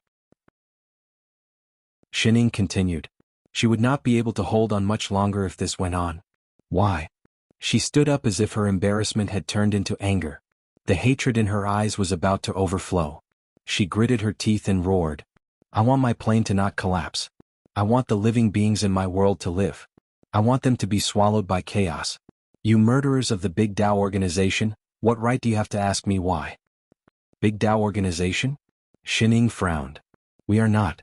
Ha, is there a difference? She laughed coldly. You will be soon. Otherwise, why would you appear here? As long as you kill me and destroy this plane that is already in a terrible state and struggling at death's door, you will get the right to join the organization. Right? Xinying's eyes narrowed. You mean we were sent here actually as a test to join the organization? Why? You don't even know this? The coldness in her eyes intensified. She said mockingly, then the Big Tao organization is really blind this time. They actually invited a few people who don't understand the situation. Xinying's eyes darkened. She finally put down the fruit in her hand and reached out to break it forcefully. There was only a tearing sound. The layer of white light that trapped them instantly split open like a piece of white paper. Fang Fang's eyes bulged instantly. Shining walked directly towards her. She stopped a step away from her and said in a low voice, "Come, let's have a chat." Chapter 549. Yo. How did you? She still looked like she had not reacted, staring blankly at the person in front of her. She had clearly trapped her. Why was it so easy? Shining had already pressed her to sit on the ground with a slap. She also sat cross-legged at the side, and even took out a few plates of pastries, looking like she was planning to have a long talk. After a moment, as if recalling something, she suddenly raised her head and shouted at the two who were fighting fiercely, "Chef, Father Nyo, stop fighting. Come over and have a good talk." With that said, she directly reached out towards the original source of white light below her, and slapped hard, only to hear a sound. Faint energy instantly spread out, sweeping towards the whole white light. And those giant beasts that were fighting with the two like broken glass, turned into thousands of white light spots, and returned to the original source. And Fang Fang, who was forced to sit down, also felt some familiar power instantly return to her body. In the next moment, those terrifying sword wounds on her body directly healed. Lone Moon and I Ching, who had lost their opponent, exchanged a look, then kept their swords and walked back, directly sitting opposite the two. Lone Moon even glared at Shining. If she wanted to attack earlier, she made them fight for so long. Shining propped up her head with one hand, then looked at Fang Fang again. "All right, come tell your story." Fang Fang, Lone Moon, I Ching. Fang Fang was stunned and only reacted after a while. She still looked at the three with a face full of hatred but did not attack again. Shen Ying's seemingly casual palm just now was really too shocking. She also understood, with her strength, there was no way to fight against them. She just did not attack previously. No, even if she did not attack, she probably could not defeat the other two managers. "All right." Shen Ying glanced at her, thought of something, and turned to look at I Ching, saying, "Chef, use that washing machine spell on her?" Lone Moon's mouth twitched and he casually interrupted, "That's called the dirt removal spell. To hell with your washing machine." "Oh, it's the dirt removal spell." Shen Ying nodded. "Otherwise she'll be covered in blood. It'll look like she's telling a ghost story." "Yes, master." "What is it?" "Spells can't be used here. It would be F***CK. Before he finished speaking, he saw Chef cast a spell, and the blood on the other party's body disappeared completely. Apart from a few holes, the other party's clothes were as clean as new. How can he suddenly? Wait, he subconsciously sensed and found that the god power in his body had returned, not to mention the immortal chi and spirit chi that could be easily converted. What was going on? "Oh, I just opened a back door." They were from the plane. Lone Moon. He vaguely felt that something in his mind had snapped. "If you can open the back door, you should have started the meeting earlier. They had worked so hard for a long time. You didn't ask me to open it," Shining said innocently. Zhang Xian spat a mouthful of blood. The spectating Fang Fang. Were these three really managers? Why does it seem so unreliable? For some reason he wanted to ask, was their plane still alive? The story of Fang Fang Dimensions Evergreen was, in general, a story of a successful invasion. Only that it wasn't one invader who invaded this plane, but more than 10 managers attacked at the same time. In the end, it led to the collapse of her plane, leaving behind only a place the size of this small world. And that big Tao organization was indeed like what Shining said, an alliance formed by the managers of various planes. According to Fang Fang, there were already more than 10 managers now. And most of them came from immortal spirit planes similar to I Ching and Lone Moon's. But they were fundamentally different from the administrative committee that Shining once came into contact with. The administrative committee was established to resolve internal exchanges, while they were formed to form alliances with outsiders. Though they wouldn't initiate a war, but if they encountered an invasion, they would swarm forward and counter-invade the other party's plane. Though they said it was for self-protection, their methods were merciless and ruthless, not listening to any explanation. They had also been taking in new members. Fang Fang was one of the invited members at that time, but she saw through their autocratic nature, so she rejected them directly. But even so, she suffered the revenge of the Big Tao organization. Those people saw that she was a threat and directly launched an attack. Fang Fang only managed to preserve the last bit of plane's original source after using all her methods. She originally thought that she could start anew, but she was still discovered by those people. They trapped me in this small world and locked the last bit of original source, making me unable to escape or save my own plane. Fang Fang's eyes were empty, as if she had lost all signs of life. She was filled with despair. "I can only watch as my plane moves towards death. What's funny is that they still use my dilapidated land as a trial ground for them to select their allies. They can be considered to have made full use of it. She suddenly looked up and gave a sarcastic smile. You are the targets of their selection this time. Shining fell silent. Lone Moon and I Ching's expressions didn't look good either. They didn't expect that the Big Tao organization would actually be a group of people like this. After a while, Lone Moon spoke. What are their criteria for selection? Her smile grew colder. She took a deep breath and said, to discover the truth of this world, to find the correct path to the Big Tao organization. That simple? Simple? Fang Fang turned to look at him. That deep-rooted hatred just now began to surface again. It's naturally simple to you, but to me, it's a disaster time and time again. What do you mean? Lone Moon frowned. Do you think that you're the first batch of selected managers I've seen? She laughed coldly. Not many of them are like you, completely unaware of what the Big Tao organization is. Most of them have long heard of the existence of the Big Tao organization and can't wait to join. Of course, they also know that there will be such a test, but when they can't find the path at all, what do you think they will do? Lone Moon was stunned, his expression darkening. Yet Fang Fang continued to laugh coldly. The best way they can think of is of course to find me and ask for the correct path. But they can't find me easily, so they can only force me out. Some will still be fine. They will first threaten me, some will just directly massacre the city to force me to commit. The people in this city are already the last living beings in my plane. They aren't afraid that I won't obey, and it works every time. So, instead of waiting for death, why not strike first and gain the upper hand? She swept a glance at the few of them. Even if I'm going to die, why don't I give those bastards from the Big Tao organization some trouble? Chapter 550. Was this the reason why she targeted them from the start? For some reason, Lone Moon suddenly could not bring himself to blame her. After all, in her eyes, the fact that they could enter this place meant that they were already standing on the opposite side of her. Shining, who was at the side, suddenly asked, Are the last living beings in the city? What? Is this very hard to believe? Fang Fang turned back to look at her, the mockery in her eyes intensified. With a wave of her hand, the few of them only felt a blur in front of their eyes, and instantly, they were at another place. It was the city gate. On the streets beside, there were still people coming and going, but it seemed that they did not notice the sudden appearance of the few of them.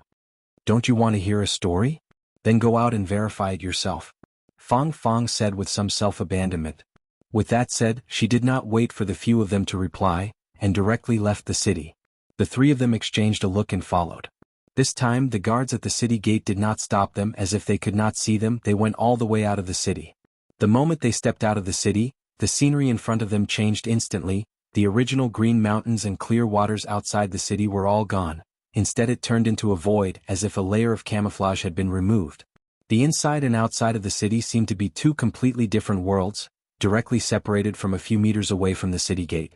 The city was still bustling with activity, but a few meters away from the city, it was a vast and boundless void. There was nothing inside, there was no sunlight on the ground, not even air, only endless darkness. How could this place? Lone Moon was stunned. He did not expect the situation outside the city to be like this.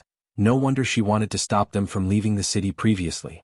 Now that he thought about it carefully, although there were many people in front of the city gate previously, indeed no one really entered or left the city. However, whether it was when he saw that fruit previously, or what he could sense now, this small world was indeed very big.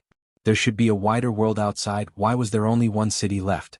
After locking me in here, they also locked the void space in here. As if knowing their doubts, she answered directly, They had no intention of letting me go in the first place, so the void has been devouring this side of the world. Until now there is only this city left. It won't be long before this last city disappears. By then her plane would really disappear. The look in her eyes grew increasingly gloomy, as if she had figured something out. She sighed and said, This void is the path to the Big Tao organization. I've lost this time, you guys can leave. Lone Moon and I Ching fell silent and frowned subconsciously. Actually, they didn't really want to join that Big Tao organization, especially after understanding these things. However, Shining, on the other hand, suddenly took 2 steps toward the void. She squatted down and stared at a spot. She turned and asked, The girl who gave me the pear, is this the thing that's locking you up? Who's the girl who gave me pears? Also, what is it? The 3 of them were taken aback at the same time. That one. Shining pointed to the front. Seeing that the three of them were still confused, she quickly finished the fruit in her hand with a few crunches. Then she smoothly threw the core of the fruit somewhere inside. That. Before the few of them could react, they heard a loud reverberation, like a heavenly bell, instantly spreading throughout the entire world. Following that, the ground beneath their feet shook. The entire city, no, the entire world seemed to tremble. What's going on? Lone Moon and I Ching were both taken aback. Fang Fang's eyes widened abruptly. With a look of disbelief, she said, "You can see it." Xining calmly took out another fruit. Nodding, she said, "Isn't this very obvious?" Such a huge chain chained her up. The three of them who didn't see anything, how is this possible? Fang Fang's expression was even more shocked. She clearly searched for a very, very long time. When no manager entered, she spent all her time in the void, searching for the thing that locked her and her plane here. But she found nothing. Instantly, emotions welled up in her heart. There was excitement, agitation, hope, worry, and a hint of despair. It was very complicated. She stared straight at Xining, wanting to open her mouth but not knowing what to say.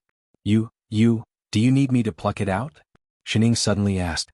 Her tone was relaxed and natural, as if she was asking if she needed to eat a fruit.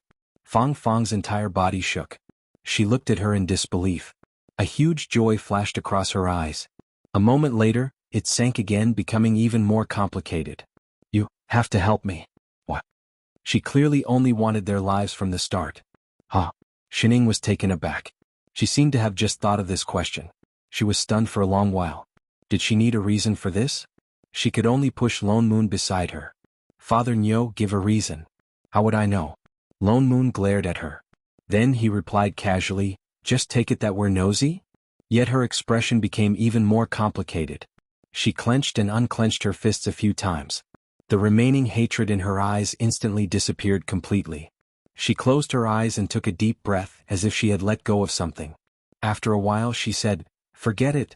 You don't have to do this. This has nothing to do with you in the first place. Why bring trouble upon yourselves?" She sighed. She turned to look at the void in front of her. It was as if she was looking at something through this darkness. "My plane is already hopeless. If you really sympathize with me, then after you join the Big Tao organization, don't let a situation like mine happen again." She lowered her head to look at Xining, who was still squatting on the ground. An indiscernible warmth flashed across her eyes. She opened her mouth as if wanting to say something to her. Finally she turned her head and said, "You guys leave. Even if you can see it, the seal set by more than 10 managers at the same time will not be easily." Rumble. Before she finished speaking, there was a sudden loud sound. Xining suddenly reached out towards the void. She seemed to have grabbed onto something and pulled hard. The entire heaven and earth shook even more violently than before. Even Fang Fang could not stand steadily. In the next moment, a huge piece of heaven and earth appeared beneath her feet. The city that was originally right in front of them was pulled further away in an instant. It completely disappeared from their vision. No, it was not that the city had run far away. It was that the void had retreated. They were just conveniently pulled to the edge of this new world by the edge of the void. Fang Fang only felt her entire body lighten. It was as if some familiar power had returned to her body instantly. She could even feel that the plane that was originally so weak that it seemed like it was about to be extinguished suddenly had an additional trace of life. A huge gap appeared in the power that was chaining her. Chapter 551. How could it be? Her face was bewildered, as if she couldn't react at all. She was completely stunned. It was clearly a seal made by more than 10 managers working together. After so long, not only was she completely helpless, she couldn't even sense where the thing that was sealing her was. Why was it so easy for her to cheat or whatever? "You'll be fine once you get used to it." Father Nyo, who was experienced, suddenly spoke. What cheat?" Fang Fang was stunned. But Xining had already turned and walked to the side. "There are 2 more. With that said, she squatted down again, grabbed something and pulled it up like weeds. The void retreated rapidly again. It was unbelievably easy. Fang Fang even couldn't help but start to doubt her own eyes. Those seals were so easily gone? Although she vaguely sensed from the start that she was the most capable one among the 3, that was why she mistook her as a manager. But wasn't this also a little too much? This was simply a completely different existence from managers. Then, what exactly was she? Until she pulled out the last seal, the entire world had changed completely. Although it was still barren and wasn't as vast as the plane, it was already a complete world of its own. And the void that was originally dark and boundless also instantly shrunk and deformed, becoming only a passageway the height of a person, like a plain door, hanging in mid-air. Obviously, this was the door to the Big Tao organization. All right. Xining clapped her hands, then stood up. This. Fang Fang looked straight at Xining. That power that had been sealing her and the plane had completely disappeared. For a moment, emotions such as excitement and disbelief surged up in an instant, striking her so hard that she couldn't come back to her senses. After a long while she finally understood. She seemed to be, finally free. Her eyes instantly turned red, the sky full of water rushed out at once, even her vision began to blur. The corner of her mouth opened and closed a few times as if she wanted to say something, but in the end, only 2 words came out. Thank you. Other than thanking, she really couldn't think of any other words. Xining tilted her head and replied, You're welcome. If there's nothing else, we'll leave first. Xining glanced at the 2 beside her, then turned and walked towards the void passageway. It was as though what happened just now was just a small interlude. Lone Moon and I Ching looked like they were used to it and followed. Just as the 3 of them were about to leave, Fang Fang then reacted and shouted anxiously, Wait! Is there anything else? The 3 of them turned around. You are going to the Big Tao organization? I have to go take a look. Lone Moon replied. Her expression instantly turned serious. She took 2 steps forward and said, Although you might think that I'm saying this after the fact. But please be careful of the people from the Big Tao organization. They are definitely not what they seem on the surface. Even if they sent an invitation, it doesn't mean that they sincerely welcome you to join them. Lone Moon frowned and looked at her. Why do you say that? She gritted her teeth and hesitation flashed across her face. After a while she said in a low voice, I don't know if I'm thinking too much, but after so long I've been thinking too much. The Big Tao organization had been recruiting managers on a large scale. Who knew what scale it had reached now? I have a feeling that they didn't establish such an organization just to protect themselves. They should have other motives. Lone Moon's expression darkened. He had thought of this as well. That place was probably not a good place indeed. And a tinge of guilt suddenly surfaced on her face. Don't tell them that you helped me escape the lockdown. It's best to pretend that you've never been here. I understand this. Lone Moon nodded. Fang Fang was someone that the Big Tao organization wanted to lock up. They released her directly and got into trouble before even going there. Naturally, they couldn't admit it so easily. But, regarding the fact that we've been to this world, we can't hide it even if we wanted to. Those people in the Big Tao organization were all managers. They should be able to sense where they came from. Fang Fang's face paled. She suddenly thought of something and immediately said anxiously, Did you bring the invitation card that the Big Tao organization sent you? Lone Moon faltered. With a turn of his hand a moment later, that white-red strip instantly appeared on his hand. She hurriedly took it over. They didn't know what she did, but that silk cloth that was originally like white moonlight suddenly started to turn red. In a short while it completely turned red. I erased all the aura related to my plane from this silk cloth and only left the Big Tao organizations. This way they will think that they made a mistake and cause you to enter the Big Tao organization directly. Thank you. Lone Moon then took it. The guilt in her eyes deepened. I'm the one who implicated you in the first place. She turned to look at Xining. She couldn't help but add, I see that you've just become managers. And those managers of the Big Tao organization, their planes have existed for God knows how long. Their power is not something that ordinary managers can fight against. And they have a lot of people. So, please be very careful. It's best not to clash with them head-on. Lone Moon nodded. He naturally understood that although they had the Qi-ing, but if they went against so many managers, they would be the ones at a disadvantage. At most, they would just have to go through the motions. Then what plans do you have for the future? He casually asked. Fang Fang faltered. A moment later she revealed a sincere smile. I've already escaped their seal. Of course I have to hide far away from them. Then I'll rebuild my plane. Her eyes were filled with anticipation for the future. There was no longer the despair that she revealed from time to time. Then we'll meet again. Lone Moon said and was about to turn. But Fang Fang suddenly took 2 steps forward and walked to Xinying's side. Full of excitement and gratitude, she pulled her hand and said, Miss Shen, I have nothing to give you. Please take this. With that said, she stuffed a pear into her hand. This is a small sealing array made using the original source of my plane's qi. Although it's ineffective against you, it can still trap one or two ordinary managers. It might be useful if you bring it along.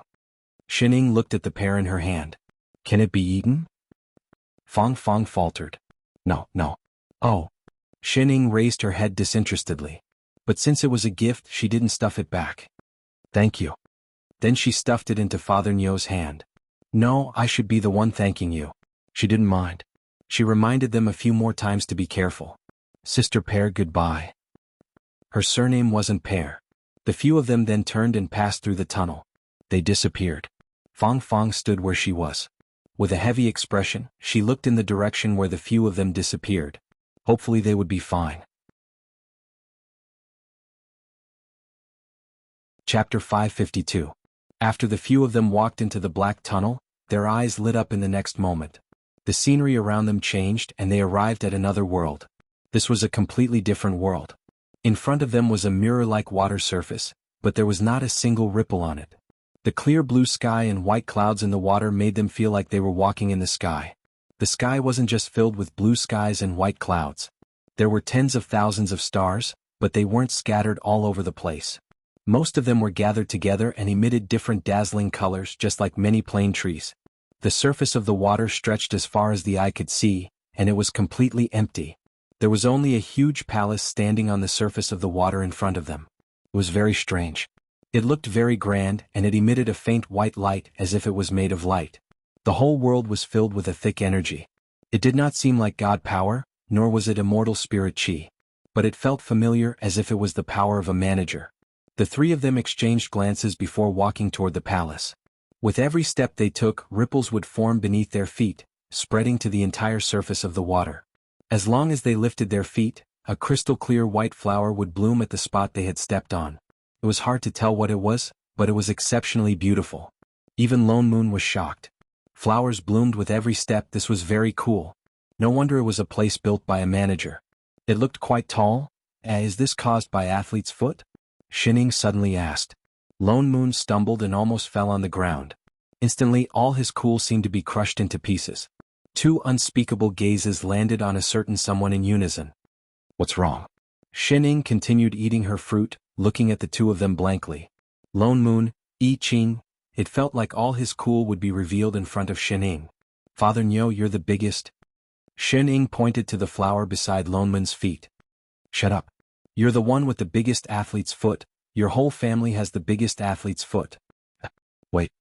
Why don't you have it? He turned back and realized that there were only 2 rows of white flowers on the water surface. They were exactly where he and Chef came from. But there was nothing behind Xining in the middle. Xining turned back to look and said seriously, I wash my feet every day. Get lost. You're just trying to get rid of the joke about athlete's foot. Maybe that's the reason. Chef suddenly pointed at the reflection on the water. Lone Moon was stunned. He hadn't noticed earlier, but now that he looked closely, he realized that the shadows that he and Chef had formed on the surface of the water were not his own. 2 trees appeared under their feet. The one under Chef's feet was a golden tree with lush foliage, while the one under his feet was a smaller, bare purple tree that looked like it had entered winter early. This was their plane tree. There was nothing beneath Xinying's feet, not even a reflection. Lone Moon's expression darkened. At once, he was even more fearful of the power of the so-called Big Tao organization's management. It was just a body of water, yet it could directly reflect the situation of their plane. No wonder they could silently hang that fruit on the plane tree back then. The strength of the managers inside was definitely not simple. Lone Moon and I Ching's expressions became more serious. They exchanged a look before continuing to walk towards the palace. The palace was extremely tall. In front of the palace was a huge stone door more than 10 feet tall. There were all kinds of unknown patterns carved on it. The few of them had just reached the door when it opened with a creak. Inside was not the appearance of an ordinary palace. Instead, it was a vast and boundless sea of stars. And connecting to the door was a path formed by the convergence of starlight. As they walked on it, there were still bits and pieces of starlight floating around like disturbed fireflies. This was the real Starlight Avenue. Lone Moon hesitated for a moment before walking down. He followed the light all the way to a floating platform. Almost the moment they stood still, a man's voice came from all around. This is the manager who joined this time? Lone Moon subconsciously turned to look. he saw a wisp of strange aura in front of him. Not long after, the starry sky seemed to be torn apart. A figure appeared in front of them. Then the space beside them also changed. In a short while, more than 10 figures appeared around the platform. Each of them had an aura similar to that of him and Chef. Without a doubt, these were the managers of the Big Tao organization. He counted carefully. There were as many as 16 of them here alone. At the same time, 16's gaze swept over them. Looking at their auras, they seemed to be managers of new planes. Is the standard for joining so low now? The man who spoke first laughed coldly. It was clear that he had a problem with them. Instead, the woman beside him said, "That invitation was just sent out not long ago. Although it's a new plane, to be able to pass the test so quickly proves that they have some ability." The man on the right also chimed in. "Being able to reach here proves that they have the qualifications to join the organization and become one of us." "That's right, Tuji. Who knows, we might all be friends in the same organization in the future. Why do you have to make things difficult for them right from the start?" Another man also spoke up. The man called Tuji snorted coldly. Still with some dissatisfaction, he said, "It's not certain whether they can join the organization or not. Our Big Tao organization is not a place that just any manager can join." Lone Moon frowned as he listened. It turned out that these people were the ones who sent them invitations to join the organization. Not only did they send them to some godforsaken place for a test, they even picked on them the moment they entered. Lone Moon could not help but feel even less disgusted with this so-called Big Tao organization. The woman beside Tuji smiled at them and said, "The two new managers do not need to be nervous. We are all allies in the organization. As long as Boss Yu Hung agrees, your plane will also be an ally with us in the future. It's just that there's a small matter that we need to confirm." With that said, apart from Tuji, all 16 of them turned to look at the person in the middle. "May I ask, when the few of you were walking outside just now, what was the color of the flowers that grew in the water?" The woman asked. Lone Moon was stunned. He did not know why she would suddenly ask this. But he guessed that this kind of thing could not be hidden. Hence, he directly said, "The flowers that grew under our feet were all white." "White?" the woman exclaimed. She was not the only one. Everyone present looked over in surprise. "Are you sure it was white?" "I'm sure." Everyone was silent for a moment. Especially Tuji, who directly said, "How is that possible? I don't believe that the managers of these two new planes would have this kind of ability." With that said, he waved his hand and conjured a water mirror. He shook the mirror and immediately the scene of them walking on the water appeared. When he saw the white flowers on the water surface, Tuji's face paled. He looked like he had eaten sh*tea. Even the other managers were shocked. They turned and whispered to each other as if they were very surprised by this scene. Chapter 553. May I ask everyone, what do these flowers mean? Lone Moon couldn't help but ask. The lady who spoke then replied, "You two might not know since it's your first time here. The water outside is called the initial water realm. It can reflect the appearance of the manager plane, and the flowers that grow can show the manager's abilities. The lighter the color, the higher the cultivation of the person. It's the first time we've seen white flowers like yours." Even among the 16 people who came to receive them, none of them were white. Was the athlete's aura used to test their abilities? He couldn't help but turn to look at Chef, who was also confused. Their abilities were considered high among the managers? He didn't feel anything at all.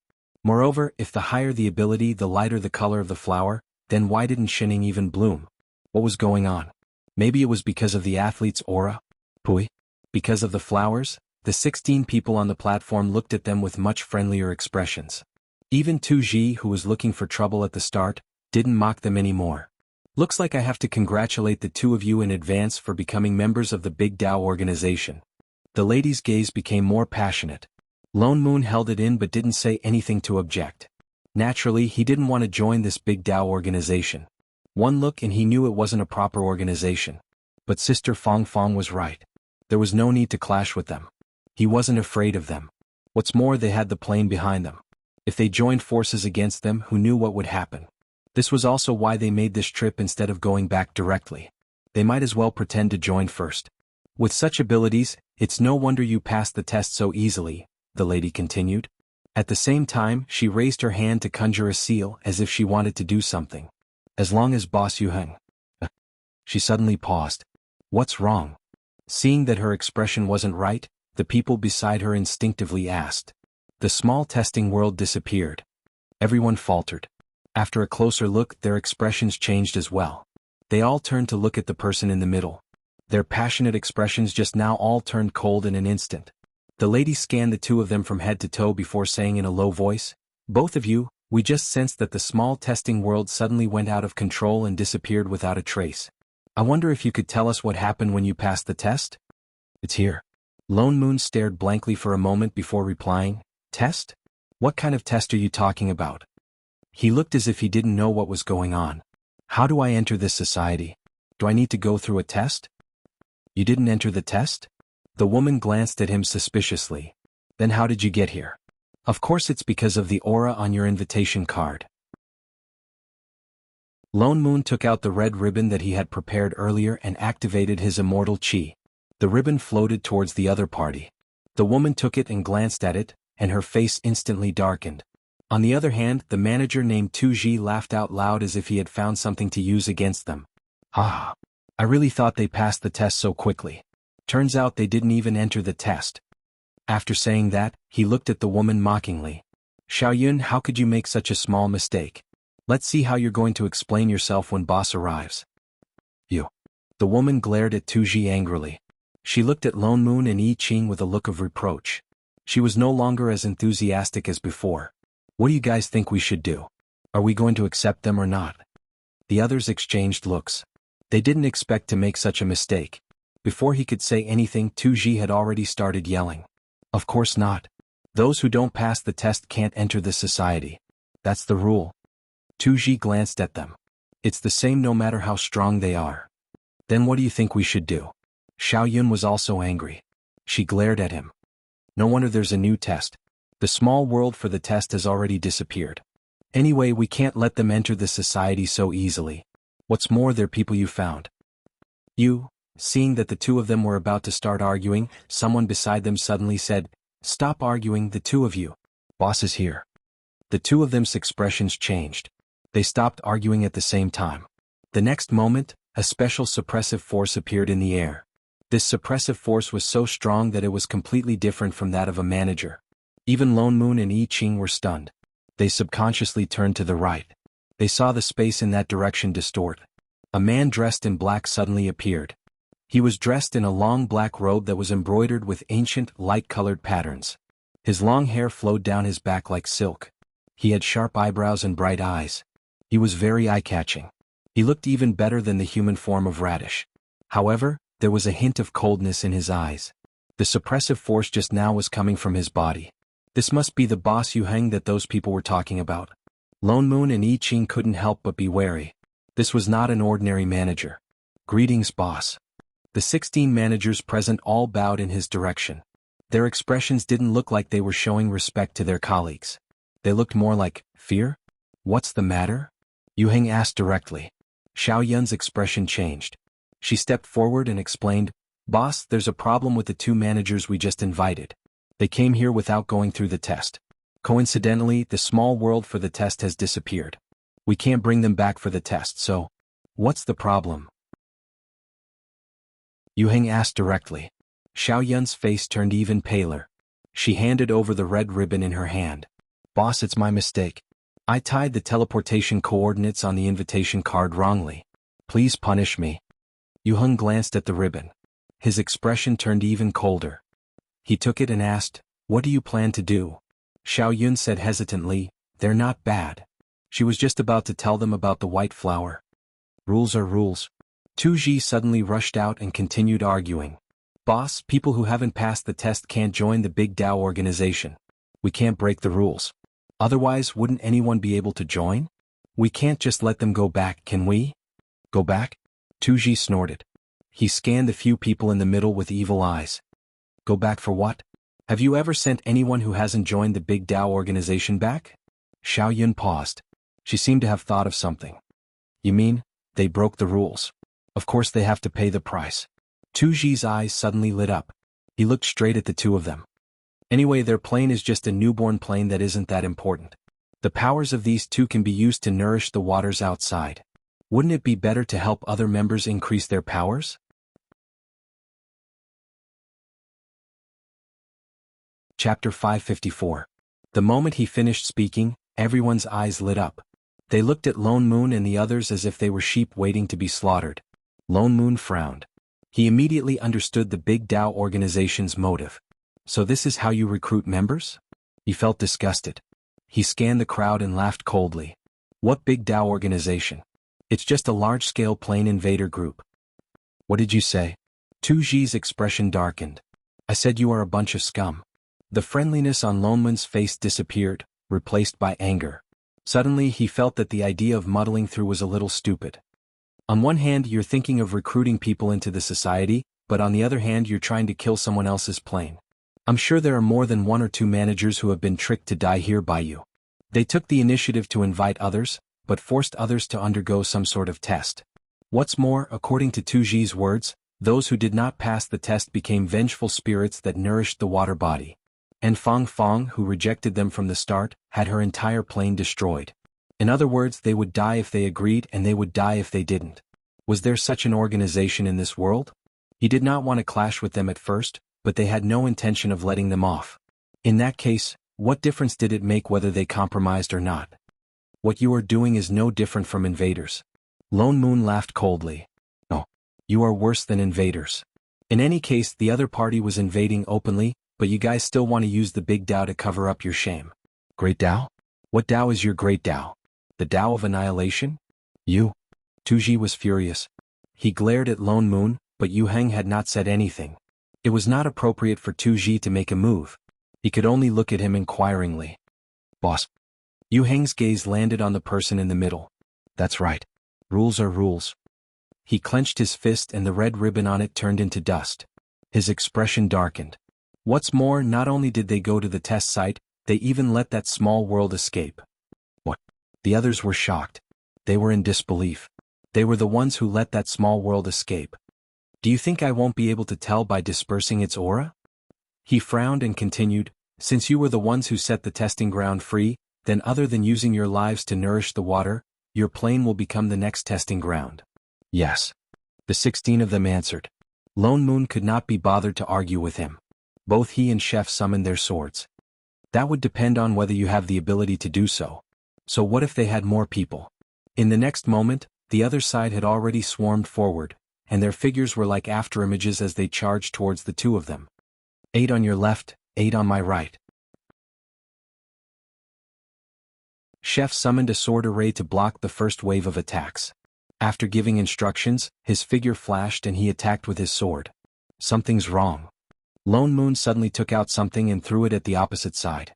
A white light flashed and 4 white walls of light rose up, directly trapping the 2 managers in front. It should be 7 per person. The pairs given by Sister Pair were indeed useful. For a time, the entire starry sky was filled with the flashes of spell techniques. At the end of the day they were all managers. Although the battle in the air was intense, they could not see any shadows at all. Numerous powerful auras filled the entire starry sky. At that moment, the only people left on the platform were a solemn Yu Heng and the 2 managers who were trapped in the white walls. Although Lone Moon and I Ching had just been promoted, this was not the first time they were fighting managers. What's more, compared to the previous manager who invaded, these few people in front of them did not seem to be at the same level. Although it was 1 against 7, the 2 of them did not seem to be at a disadvantage. They even took the opportunity to seriously injure 2 of them. The expressions of the few of them changed. Their attacks became even more ferocious. Even the starry sky around them began to distort. Tu Ji, who was fighting with Chef, was the one who was in the worst condition. He did not know if it was because he had spoken too much earlier. Every attack that the other party sent at him was more ferocious than the others. In a short while he was already covered in wounds. Even the flow of his energy became smoother. He gritted his teeth and took advantage of the time when the other party was attacking to hide himself. He went behind the other party and used all the energy in his body to attack with all his might. Just as he was about to attack, I Ching turned around and changed the sword technique in his hand. He attacked in the direction where Tu Ji's attack came from and then dodged to the side. Then, it hit the other manager opposite him. After all, it was a full-force attack. The manager's body was immediately cut in half. With a loud thud, he fell to the ground. Even if he did not die, he was already half dead. Tu Ji did not expect to hit one of his own. He was completely stunned. However, the energy did not disappear. Instead, it mixed with I Ching's sword qi and attacked something to the right. There was a loud cracking sound. It was as if some mechanism had been activated. In the originally pitch-black starry sky, a crack appeared. It was as if the entire place was being torn apart. Lone Moon, who was already prepared, sent a ray of sword qi into the crack. He waved the sword in his hand and there was a loud crashing sound. The entire starry sky shattered like a piece of black glass. It fell one after another, faster and faster. Then, with a loud crash, the starry sky disappeared. The entire beautiful palace collapsed. Everyone returned to the body of water. The feeling that had been suppressing Lone Moon and I Ching disappeared. The remaining managers' expressions changed. Lone Moon's heart relaxed. Did they really think that they did nothing when those managers were discussing? He and Chef had already figured out that starry sky. It was a world within a world. And it was a world that completely belonged to the 16 managers. That was why their abilities were suppressed. While they were chatting, he and Chef had already discussed how to break out. Without the suppression, the two of them attacked even more fiercely. But the other side had more people after all. Although one was crippled and two were locked up, Tu Ji had lost all his fighting strength and one was seriously injured. But there were still 11 people. The two of them were having a hard time dealing with them. And the other side seemed to have noticed that they looked scattered. But in fact they were working together from time to time. They had the intention of taking them down one by one. So they started to cooperate and attack. Seeing that the situation was in a stalemate, a pair suddenly flew out and hit the two managers who were attacking Lone Moon. In an instant, 4 walls of light rose up and trapped them inside. The pressure on Lone Moon was instantly relieved. Turning back, he saw Fong Fong standing behind, panting heavily. She looked like she had rushed over. Pair. Lone Moon was shocked. My name is Fong Fong. She glared at him. Chapter 555. Why did you come back? Didn't they say that they were going to leave and rebuild the plane? He rushed forward to help as he said, You guys helped me. I can't do something so disloyal to leave you guys and run away. She gritted her teeth, her expression fierce. Damn it, it's just one life. So what if I die? Lone Moon was stunned. He suddenly had an illusion that he was looking at the disciples of Invincible sect. Oh yes, where's Sister Shining? Is she alright? Fong Fong looked around and asked anxiously. Alright, it was not an illusion at all. Could Shining have gotten the wrong male lead script? Why did a girl turn into a fangirl the moment she met her? She's fine. Lone Moon's mouth twitched. I've already left the big head for her. We're in charge of cleaning up these people. Sister Li Zi heaved a sigh of relief and focused on dealing with the person in front of her. With her addition, the two of them felt much more relaxed. Moreover, she had locked up 2 others. 9 against 3. Although Fong Fong could only hold up one of them temporarily, Lone Moon and I Ching were enough to fight back against 4. In an instant the situation turned around. The remaining managers were getting more and more injured. In less than half an hour, another 2 were seriously injured. Yu Heng, who had been standing on the platform and watching the battle, frowned. He scoffed and said, Humph, you're just an ant. He suddenly took a step forward and walked to the side of the 2 people that Lone Moon had locked up in the white wall. He was just about to break the wall and let them out. But in the next moment she felt her hand tighten. A hand suddenly reached out from the side and grabbed her wrist. Turning around, she saw a face that was smiling brightly. Sorry, you're my mission. Yu Heng was stunned. Who was this person? Where did she come from? He subconsciously retracted his hand but found that he could not move. Xinying's eyes narrowed. So, can we begin? Begin what? Before he could react, he suddenly felt a huge wave of energy surging towards him. His heart sank. He raised his hand and used all his strength to strike the other party's face. Xinying reflexively let go of his hand and placed it in front of her. Yu Heng's palm landed on Xinying's arm. Yu Heng had used all his strength in that attack. Even the strongest manager would be crippled if not dead. However, Xinying did not move at all. Yu Heng was sent flying. The recoil from the palm strike caused Yu Heng to stumble backward by more than 100 feet. On the other side, there was a loud smack. Xinying's hand made an awkward sound as if she was swatting a mosquito.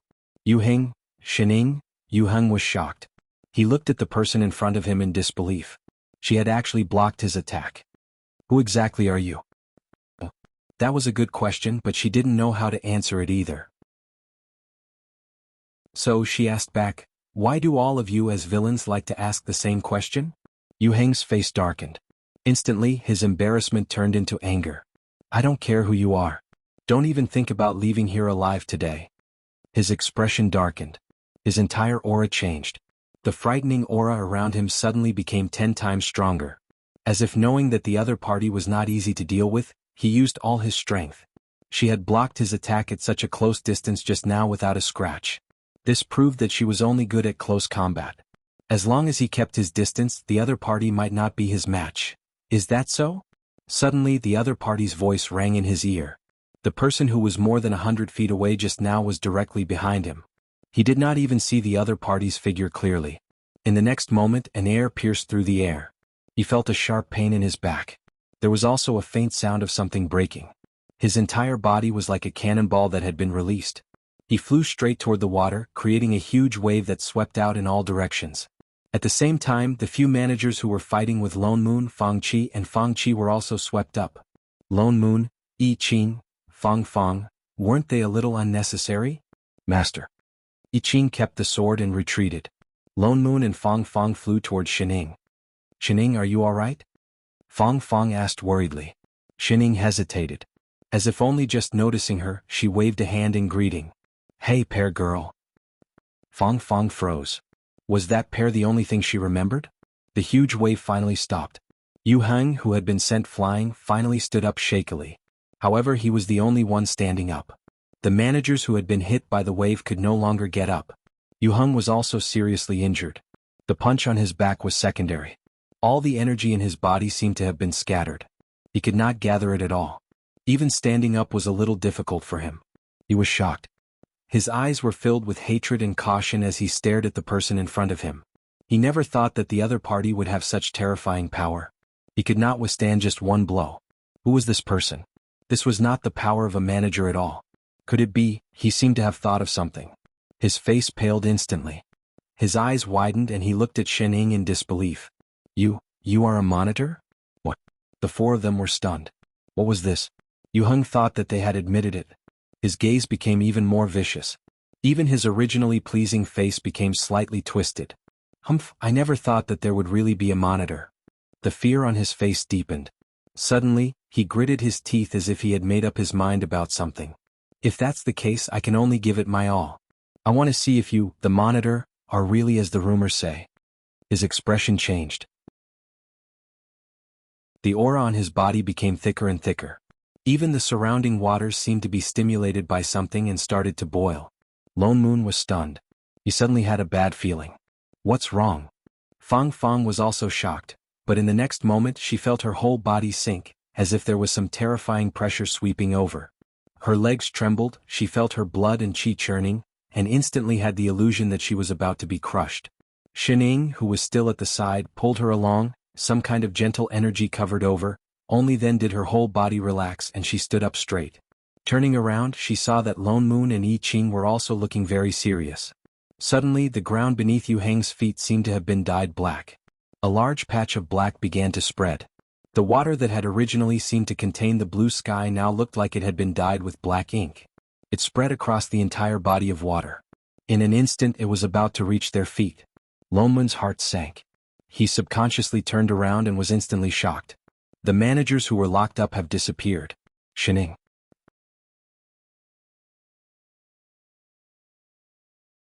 Chapter 556. Shining had already rushed over, but she was still one step too late. Yu Heng seemed to be prepared for this. In a flash, he disappeared from his original spot. Shining missed her target. The next moment, Yu Heng appeared in the sky. Lone Moon and the other two rushed over as well. Lone Moon looked around and realized that the managers who were lying on the ground had all disappeared. Everything around them had turned into a pitch-black body of water. What was going on? What was Yu Heng trying to do? Those managers? Are you looking for them? As if he could guess what they were thinking, Yu Heng, who was in the sky, smiled sinisterly. Beside him were the 16 managers, including the 4 who had just been locked up. Some of them were still unconscious. However, all of them were tied up by black threads and could not move.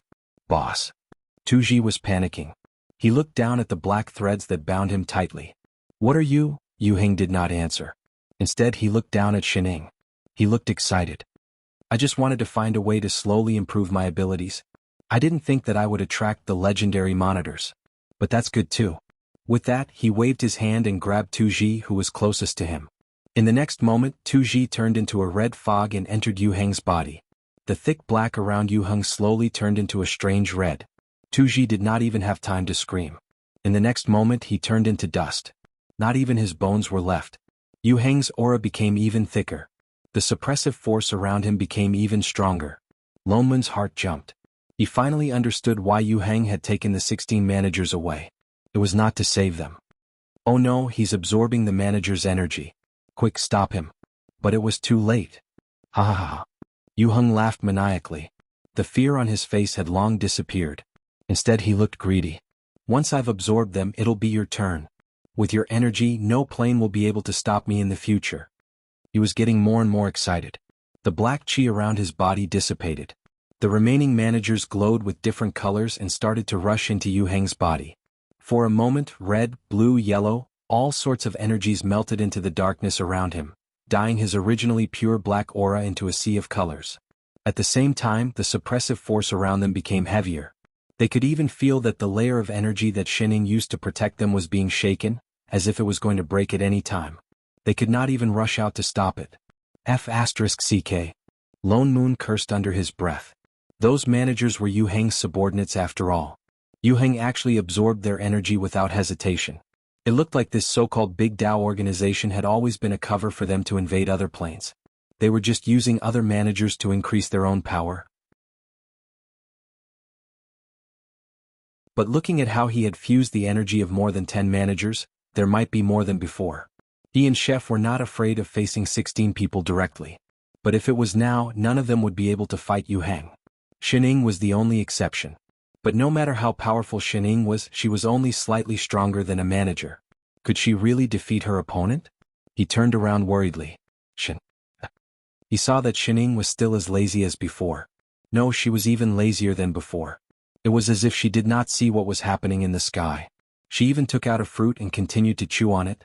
When she heard him speak, she tilted her head and replied, "Ha!" Lone Mun's mouth twitched. Was this the time to eat fruit? Ha ha ha. Yu Heng had already absorbed all the energy of the managers. He looked at them as if they were dead. It's your turn. Lone Moon panicked. Quick, think about what we should do. With that, he and I Ching subconsciously stood in front of Shining. I'm thinking. Shining answered as she chewed on her fruit.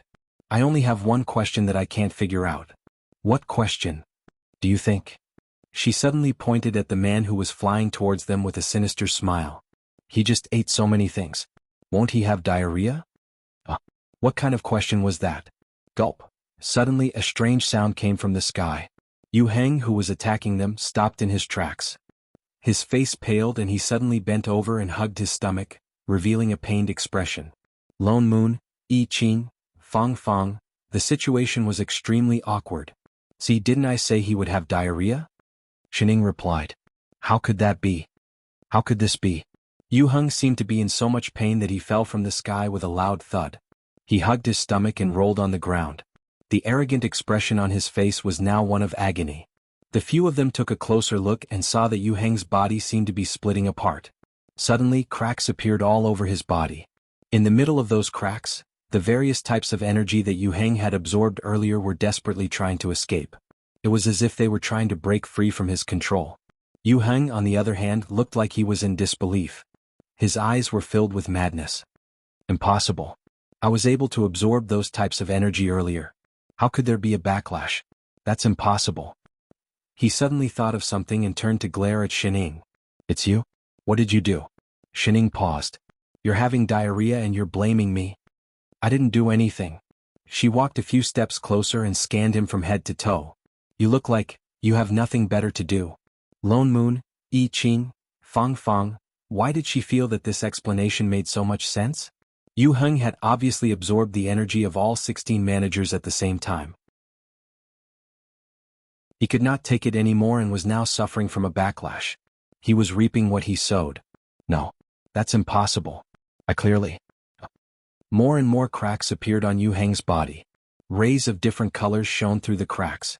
His entire body was glowing like a rainbow. He looked like he was about to explode, but he continued to stare in Xin Ying's direction. His eyes were filled with viciousness as he said, "Do you think you can leave just because you beat me?" Dream on. He suddenly laughed maniacally. Do you really think that the Big Tao organization only has these few people? He reached out toward the sky as if he was tearing something out. In the next moment, the plane trees in the sky that looked like stars suddenly emitted several beams of light. Instantly, a large number of plane doors opened. One by one, figures appeared in the sky. All of them had the same aura as Lone Moon and the others, managers.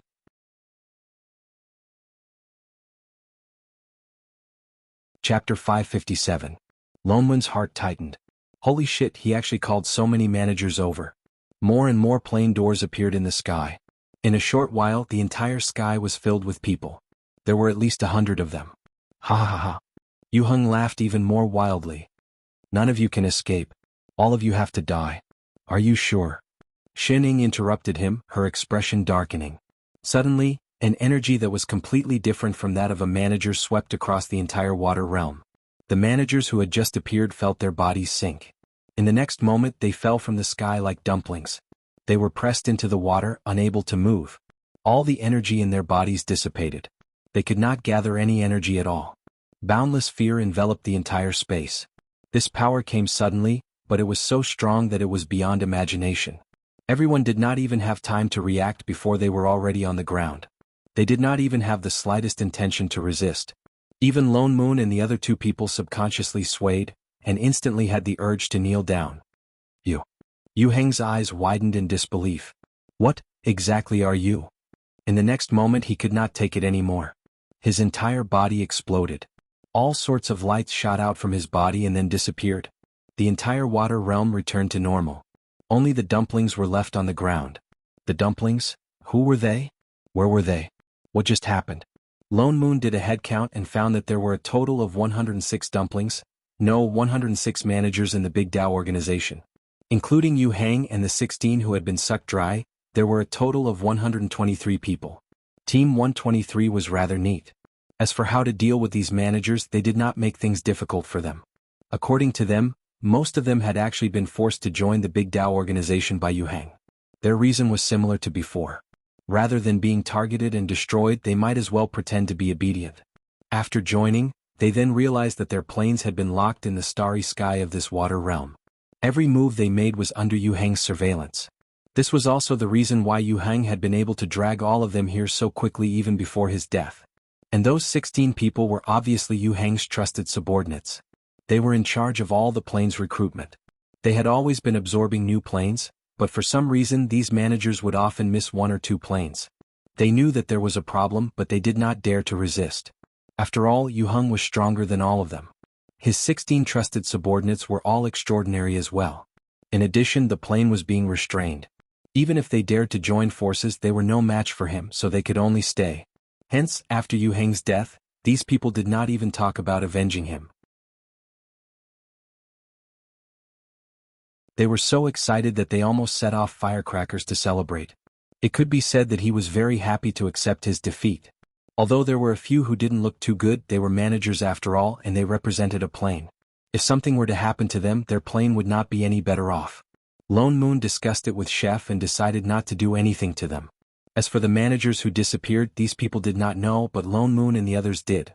Without a doubt, Yu Heng and the others must have absorbed all their energy and disappeared. At the end of the day, this Big Tao organization was created by Yu Heng and the others to improve their abilities. If they did not come, these managers would have died in their hands sooner or later. Boss. A man in white looked in Xin Ying's direction and weakly raised his hand. We really do not want to stay in this Big Tao organization anymore. But our plane has always been locked near this part of the universe. Since you are so powerful, can you help us separate? As soon as he said this, the eyes of the other 100 or so managers who were kneeling on the ground lit up, and they raised their heads with sparkling eyes. Lone Moon thought about it. That's true. So many plane trees were transplanted here and they could not leave. Of course it was not a good thing. First of all, it was not conducive to the development of the plane. Planes would often collide with each other, and there would naturally be more plane storms and gaps. Moreover, with so many managers gathered together, who knew when a terrorist organization would be formed? Hence, he turned to the person beside him and asked, Xin Ying, do you have a way to separate them? He suddenly remembered when she helped Pair Z previously. You should be able to see what's locking them, right? I can see it. Xin Ying nodded. Then help them. Separate them. Go back to where you came from, don't squeeze together. The eyes of the dumplings lit up even more. They looked at Xining expectantly. Xining raised her head to take a look. Her body slumped down lazily. AI so troublesome. Let's have extra food today. Yes, Father Nyo, no problem, Father Nyo. Xining stood up immediately and said seriously, but it is indeed quite troublesome to separate them one by one. Lonmun's expression darkened. But before he lost his temper, she quickly added, why don't we do it together? Together? What together? Everyone was stunned. Before they could react, they saw Xining suddenly take a few steps back. She threw away the fruit core in her hand and suddenly clenched her fist. She punched the water under her feet. Following that, there was a dull sound. Everyone felt a layer of wave sweep over them. In the next moment, they heard a series of cracking sounds. The sound became louder and clearer. They saw that on the originally calm water surface, white cracks suddenly appeared. In an instant, they covered the entire water surface like a pearl net. The entire water surface broke apart like a broken mirror. Those cracks even began to spread toward the starry sky above their heads. The dumplings were all stunned. This starry sky and water surface were created by the combined energy of several resistors in the U region. That was why they could not escape at all. Compared to breaking away from a plane, it was obviously more difficult to destroy this place. But she just did it with one punch? Were they blind? But in the next moment, the dumplings were not in the mood to think about this problem. Because they felt a long-lost feeling. The feeling of freedom. My plane lock is gone. Me too. We finally don't have to be locked here. That's great. Is this a miracle? My plane can actually really leave this starry sky. We're finally free. The dumplings were more excited than the last. Some even jumped up directly. Their faces were full of joy as if they had been given a new life.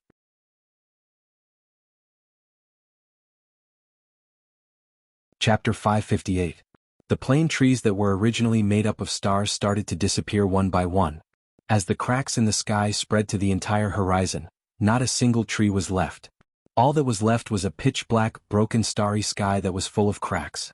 Following that, there was another rumbling sound. The entire sky started to collapse like a falling ceiling. Large amounts of chaotic chi surged into this space. Lone Moon glanced at the group of dumplings who were still cheering happily. He could not help but remind them, all right, stop jumping around. Your planes have already broken away. Hurry up and do what you have to do. This space is about to return to chaos. Everyone was stunned. Then they quietened down. They looked at each other for a while, then turned towards the few of them and said in unison, thank you everyone for your help. With that, they bowed. Although everyone's etiquette was different and they all had their own postures, all of them looked very serious. Xining nodded. You should be thanking us. Dumplings, all right, hurry up and return to your planes. Only then did everyone open their planar gates and disappear one by one. Lone Moon looked up at the almost completely collapsed space. He hurriedly opened his plane gate and waved to the few of them. Let's go, we're going back too. The few of them then followed him back. The Divine Realm. This trip to the Big Tao organization was originally just to travel around and learn from other planes. They did not expect to get involved in such a mess. They had to admit that it was tiring. That's right. Lone Moon suddenly thought of something. Yu Hang and the others are already dead. What will happen to the planes they were originally managing? A plane without a manager would probably be very miserable. Just like the God Fiend from before and Hong Meng and the others. Xining stuffed a piece of pastry into her mouth. After a while, she answered, their world's consciousness will choose a new manager. Although this might be a long process, it was their own doing. Lone Moon sighed. Yu Hang and the others died for nothing. Although the millions of living beings in their world were very innocent. But when he attacked other planes previously, he did not think about the living beings in other planes. It could only be said that their plane had chosen such a manager, so they had to bear the consequences. Lone Moon thought of something and turned to look at Xining. As a manager, I don't have to take such a big risk every time, do I? Invading from time to time? For the umpteenth time he regretted taking this position. Xining stiffened and immediately smiled. How can that be? Father Nyo, are there still a lot of good people? Good person? Lone Moon's face darkened. He turned to point at Pear beside him and said, a good person like her? The kind that played a trick on people and then stabbed them in the back. Fong Fong's hand that was holding the teacup stiffened.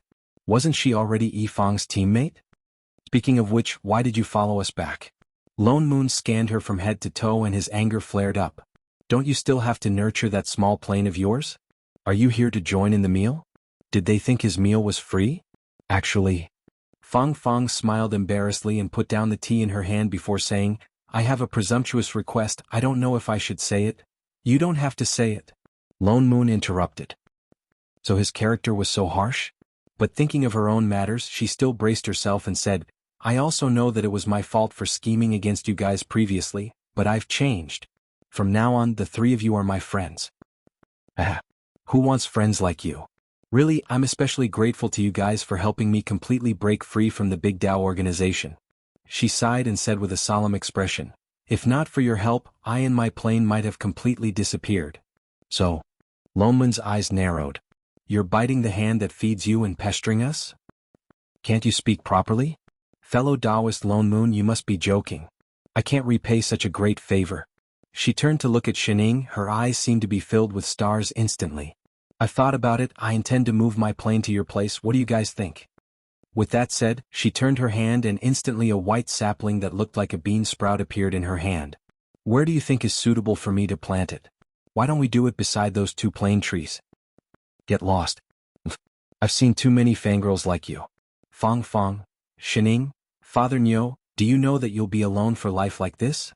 Fang Fang did not stay in the divine realm for long after all, although her plane had broken free from the lock, it was still very weak, not even as good as Primordial Meng's plane. So she did not have much time and often stayed in other planes. Lone Moon did not agree, she moved the plane near them but not too far away. She returned in the time it took to drink a cup of tea, of course she didn't stay for a meal. Lone Moon went back to Primordial Meng to take a look and found out miraculously that Rabbit's brainwashing skills had improved again. He did not know what it had taught them, those divine beings were more respectful to Rabbit than to him, they were extremely well behaved and obedient, completely different from before, when they would shout and kill at the slightest disagreement. Every word and action faintly had the demeanor of an aristocratic family. Lone Moon expressed high praise for Rabbit's work.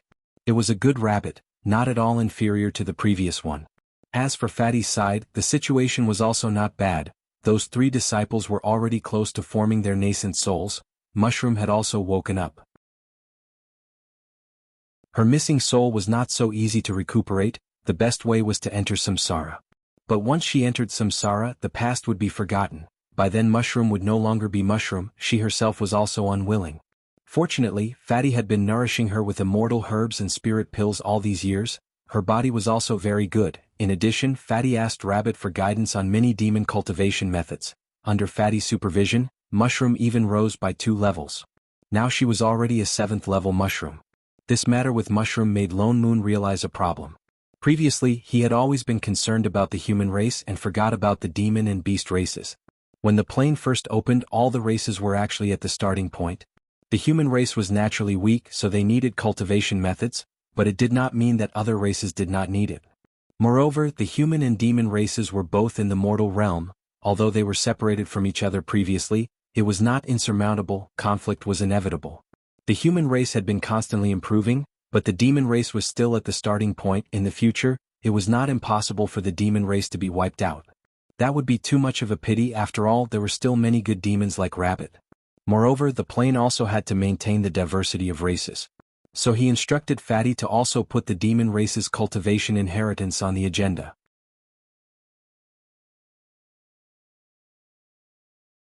Chapter 559.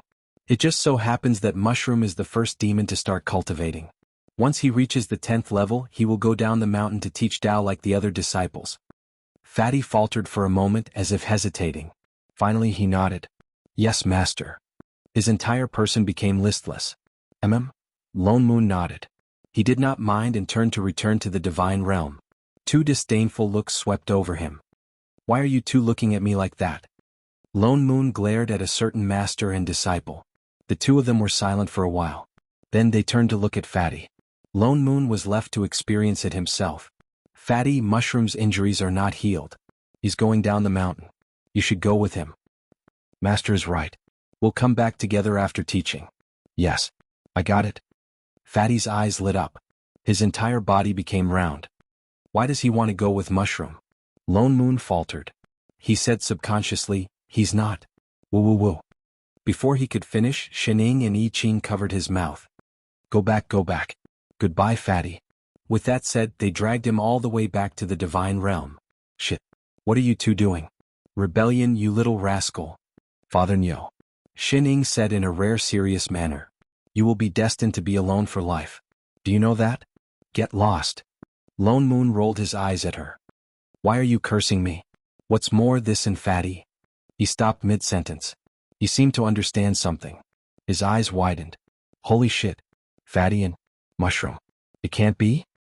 Otherwise, why would Fatty be so enthusiastic about teaching mushroom cultivation?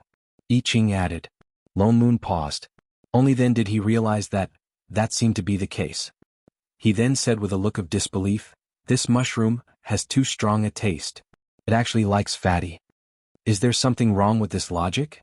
Just how much do you dislike being fat? Wait. Lone Moon was shocked.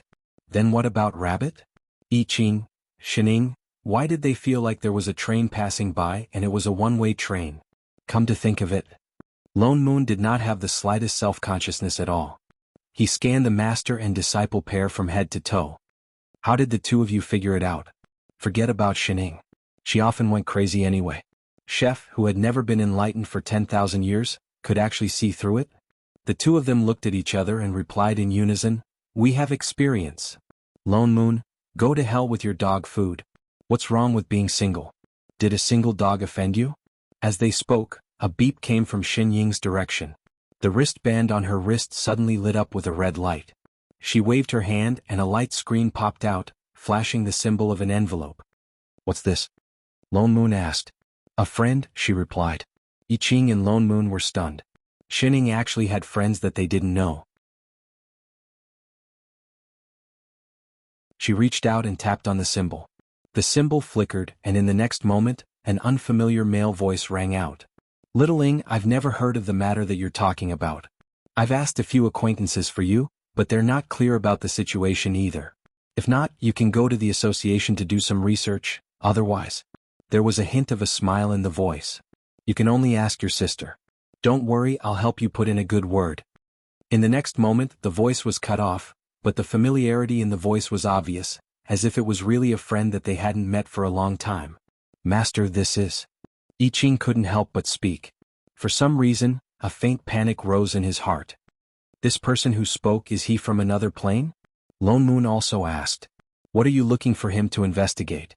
Nothing much. Shining turned off the light screen and continued to slump back on the chair. Then she answered, that person last time, didn't he mention something about a monitor? I was curious, so I asked around. The two of them then recalled that Yu Heng from the Big Dao organization had indeed said that Shining was some sort of monitor. At that time they were busy fighting and didn't pay much attention.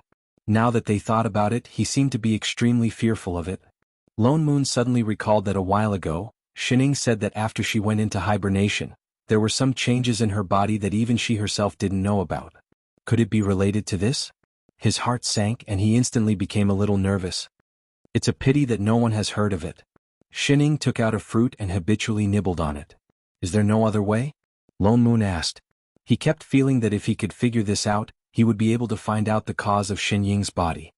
What was that person talking about checking the information about? It's the information about the administrative committee. Administrative committee? Lone Moon and I Ching exchanged a look. This was the second time they heard Shining mention this association.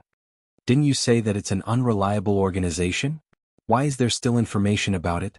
The administrative committee has a reference room. Shining tilted her head and explained, it was built by everyone when they were bored.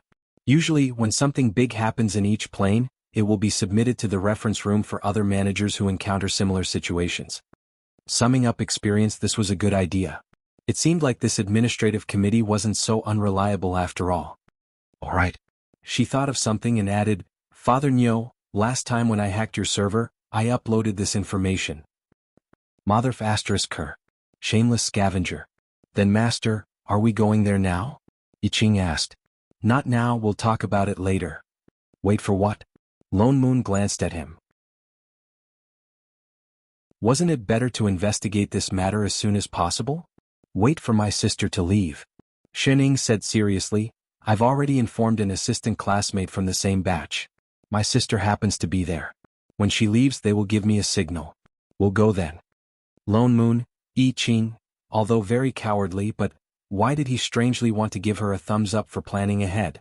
After so many years, this Shining was finally reliable for once. Thus, the three of them obediently stayed in the divine realm for a long time. Midway they even had lunch, had some afternoon tea and some snacks. Xinying's wristband beeped again. This time, on the light screen that popped out, there was a huge explosion of fireworks, accompanied by a festive accompaniment. Alright, the signal is here. Shining then stood up and reached out to open a plane door. Let's go. Why did they suddenly have the illusion that they were meeting up with an underground gang? Lone Moon and I Ching looked speechless. Only then did they follow Shining through the plane door. They only felt that the scenery in front of them changed. The next moment they arrived at a pure white space. There was nothing around them, only white.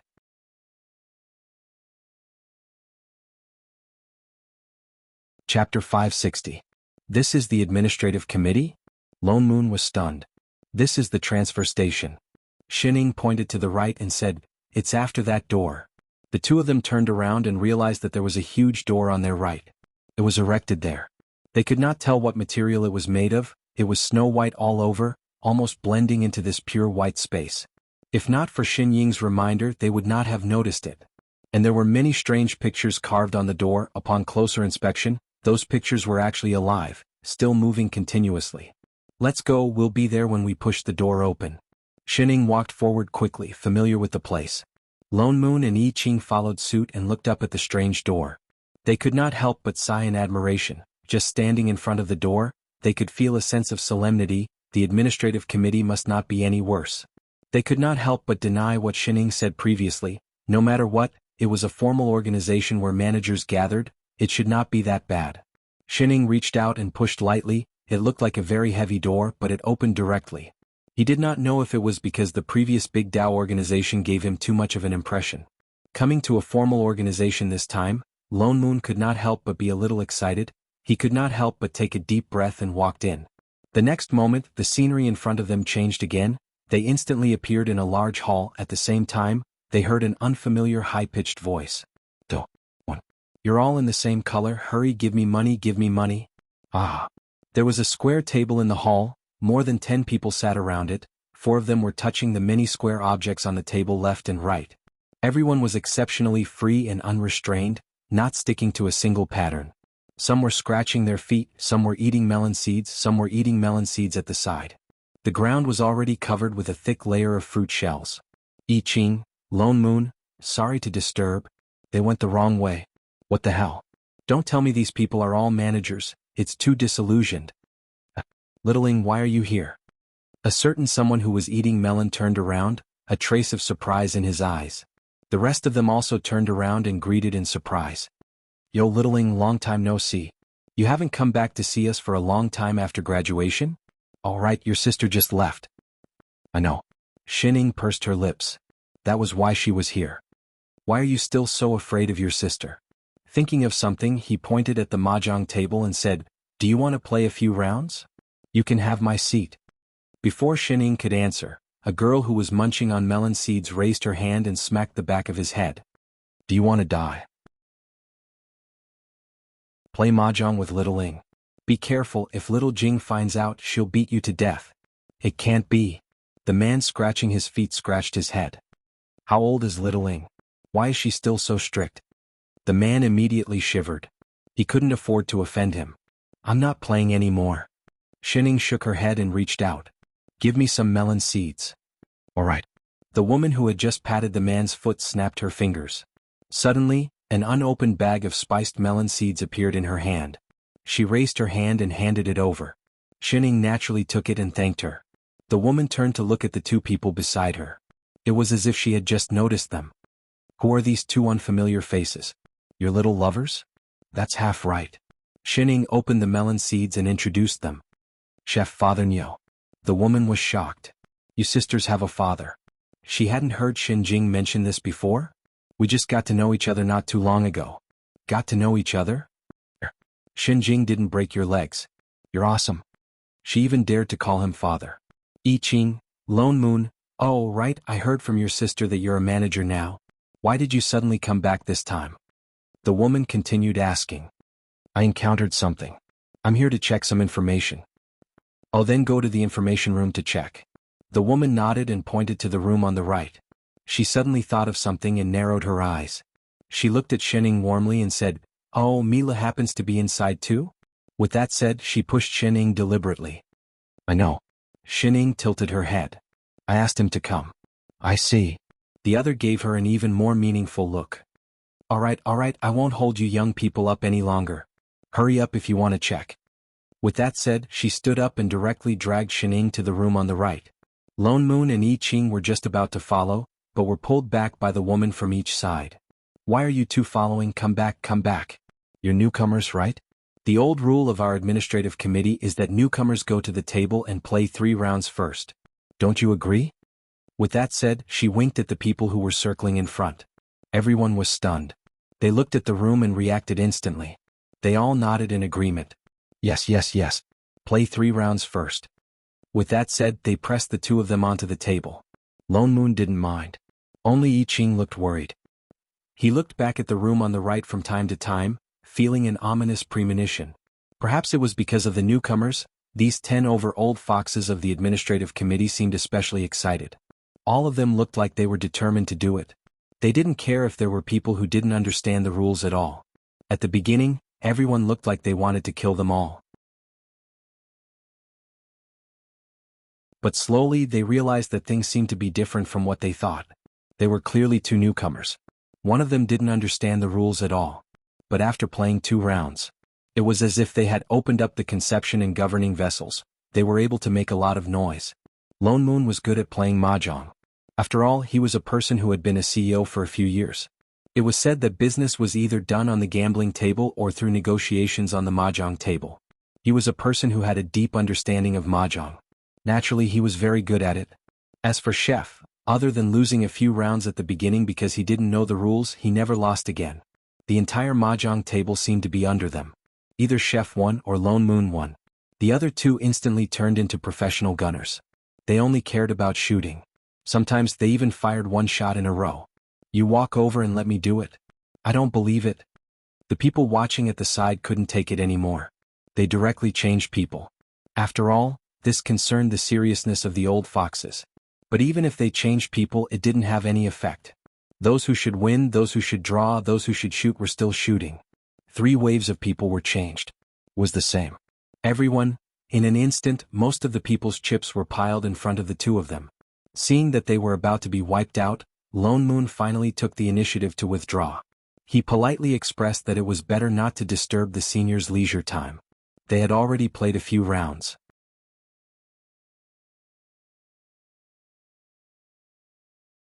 Chapter 561. Everyone's eyes lit up and they all nodded in agreement. Dealing with 1 person was better than dealing with 2, so they happily took over. They concentrated their firepower on Chef, but they still couldn't win. Once Lone Moon left, the number of cannoneers on the table increased from 1 to 3. The last bit of chips left belonged to Chef. He had lost everything. Everyone felt a little embarrassed. At this moment, Lone Moon suddenly came forward, smiling amiably and saying, Senior has no chips. It's all right if Senior thinks highly of me. Why don't you take mine first? When I win, at most I'll give you 1% of the profit. Good brother. You're so sensible. The other party was delighted, hurriedly took the chips in his hand and joined in another round of battle. And it was getting more and more intense. Only this time it wasn't against Chef, but each had their own wins and losses. This gave them even more confidence and they played even more energetically. In the end, Chef also retreated with a pile of chips, sitting at the side to watch the battle, but his eyes kept glancing at the still tightly shut room. This mahjong battle only came to an end after more than 3 hours, with Chef and Father Nyo, mainly Father Nyo's overall victory. Although he didn't sit at the table after that, he just lent money at the side. By the time everyone reacted, not only had everyone lost all their chips, they even owed him a huge debt. The kind where they received a dozen IOUs. Everyone, where exactly did Little Ing find these 2 gambling gods? They were too scary. Just as the few of them were still thinking about how much they owed Lone Moon, the door of the reference room finally creaked open, and Shining walked out. Master. I Ching was delighted, directly stood up and walked quickly to greet her. Yet another figure followed closely from the reference room, dressed in a completely different outfit from them, neat short hair, a hint of a smile on his handsome face, and faintly looking at Xining with some affection. I Ching stopped in his tracks. There isn't even a reference room, looks like you can't escape. Mila smiled and teased. Does it have anything to do with you? Xining glanced at him. Don't say that, after all I'm the only one who can speak to your sister. Forget it, we'll talk about it later. Xin Ying's expression darkened. Thanks for this. Don't mention it. Your problem is my problem. Mas. I Ching took a deep breath and continued walking forward. He did not know why, but he felt a little flustered. He clenched his fists and asked, Did you find out? No. Xining replied, frowning. Then, let's think of another way. I Ching took another step forward, subconsciously reaching out to hold her hand. Xining was stunned, but she quickly shrank back and avoided his touch. She shrank back a little quickly and even turned her body slightly, as if she couldn't wait to disassociate herself from him. Chef, who had grabbed nothing, was stunned. His face instantly turned pale. This was the first time his master had avoided him. For a moment, he felt as if something sour and bitter was surging up. Inexplicably, he felt somewhat sad. Lone Moon, who was still sitting on the bench, glanced at the unfamiliar man who was smiling warmly and talking to Xining, then looked at Chef, his eyes narrowed, and turned to the person beside him. Brother, who is that? What? That person was stunned for a moment. His gaze shifted away from the card table for a moment and he looked up. Oh, that's Milo. He's a plain assistant, he often comes here to play. Is he very close to Xining? Of course, when little Ing was in school, she came to the administrative committee with him and studied together for a period of time. They can be considered classmates. Other than classmates, there's no other relationship? That person was stunned. He turned back to look at him, then looked up at the two people over there, his eyes narrowing into a line. Of course there is. He smiled with a somewhat sly expression. Let me tell you, Milu is little Ying's first love. There's such a thing. No wonder the manager who dragged Xining to the reference room previously had that kind of expression. Lone Moon was stunned. He looked at Chef, who had a desolate look on his face and silently lit a candle. Is he your assistant? Mila glanced at Chef and sized him up curiously. Xining nodded. I heard from Sister Jing that you're already a manager, and you have 2 assistants. I didn't expect you to become a manager so quickly. Congratulations, little Ing. Xining glanced at him. What's so good about being a manager? Why not? Weren't you always trying very hard to catch up to your sister? Now you finally realize it. Xining did not reply. She paused for a while before saying, I'm tired, I'm going back. All right. The gentleness in his eyes deepened as he smiled even more tenderly. Look for me anytime in the future if you have any problems. If you want to ask your sister about this, you can also tell me in advance. I'll cover for you. Xining stiffened for a moment. After a while, she chuckled at him and said word by word, Thank you. Ahaha. He smiled even more gently. With our relationship, what's there to stand on ceremony for? Xining then turned and walked away. After a few steps, she realized that there was no one beside her. Chef was standing in the same spot and did not follow. So she turned back and called again. Chef. I Ching was stunned. Then, as if awakened from a dream, he quickly caught up. Master. Let's go home. With that said, she turned back to look at the person holding a stack of notes in front of the table. Father Nyo. Coming? Lone Moon then stood up and smiled brightly at everyone at the table. Seniors, then we'll meet again. Everyone's mouth twitched. The man scratching feet at the side even directly said, Let's not meet again. If they continued to lose, they would even lose their underwear. Oh yes, brother. He could not help but ask, What did you do before you became a manager? He was so good at playing mahjong and even knew how to take the opportunity to lend money. Nothing much. I just opened a small company. Oh, then I accidentally became the richest man. The man scratching feet. Everyone, they cursed in their hearts, not knowing if they should say it. Divine realm. Master, the pastries are ready. Chef walked over and placed a plate of freshly made pastries on the table. Xining nodded. Just as she was about to say something, she realized that Chef had already turned back to the kitchen and picked up the spatula to stir-fry. However, his gaze was not on the pot. She did not know where he was looking, but he did not move for a long time. Xining tilted her head and turned to look at Lone Moon. Father Nyo, what's wrong with Chef? Lone Moon was stunned. He followed her gaze and looked. What do you mean what's wrong? Isn't it good? That chili stir-fried meat, he added salt 3 times. Lone Moon frowned. He took a closer look at the person in the kitchen. As if thinking of something, he asked, "What's wrong with him? Don't you know? Should I know? Shouldn't you know? Are you a repeater?"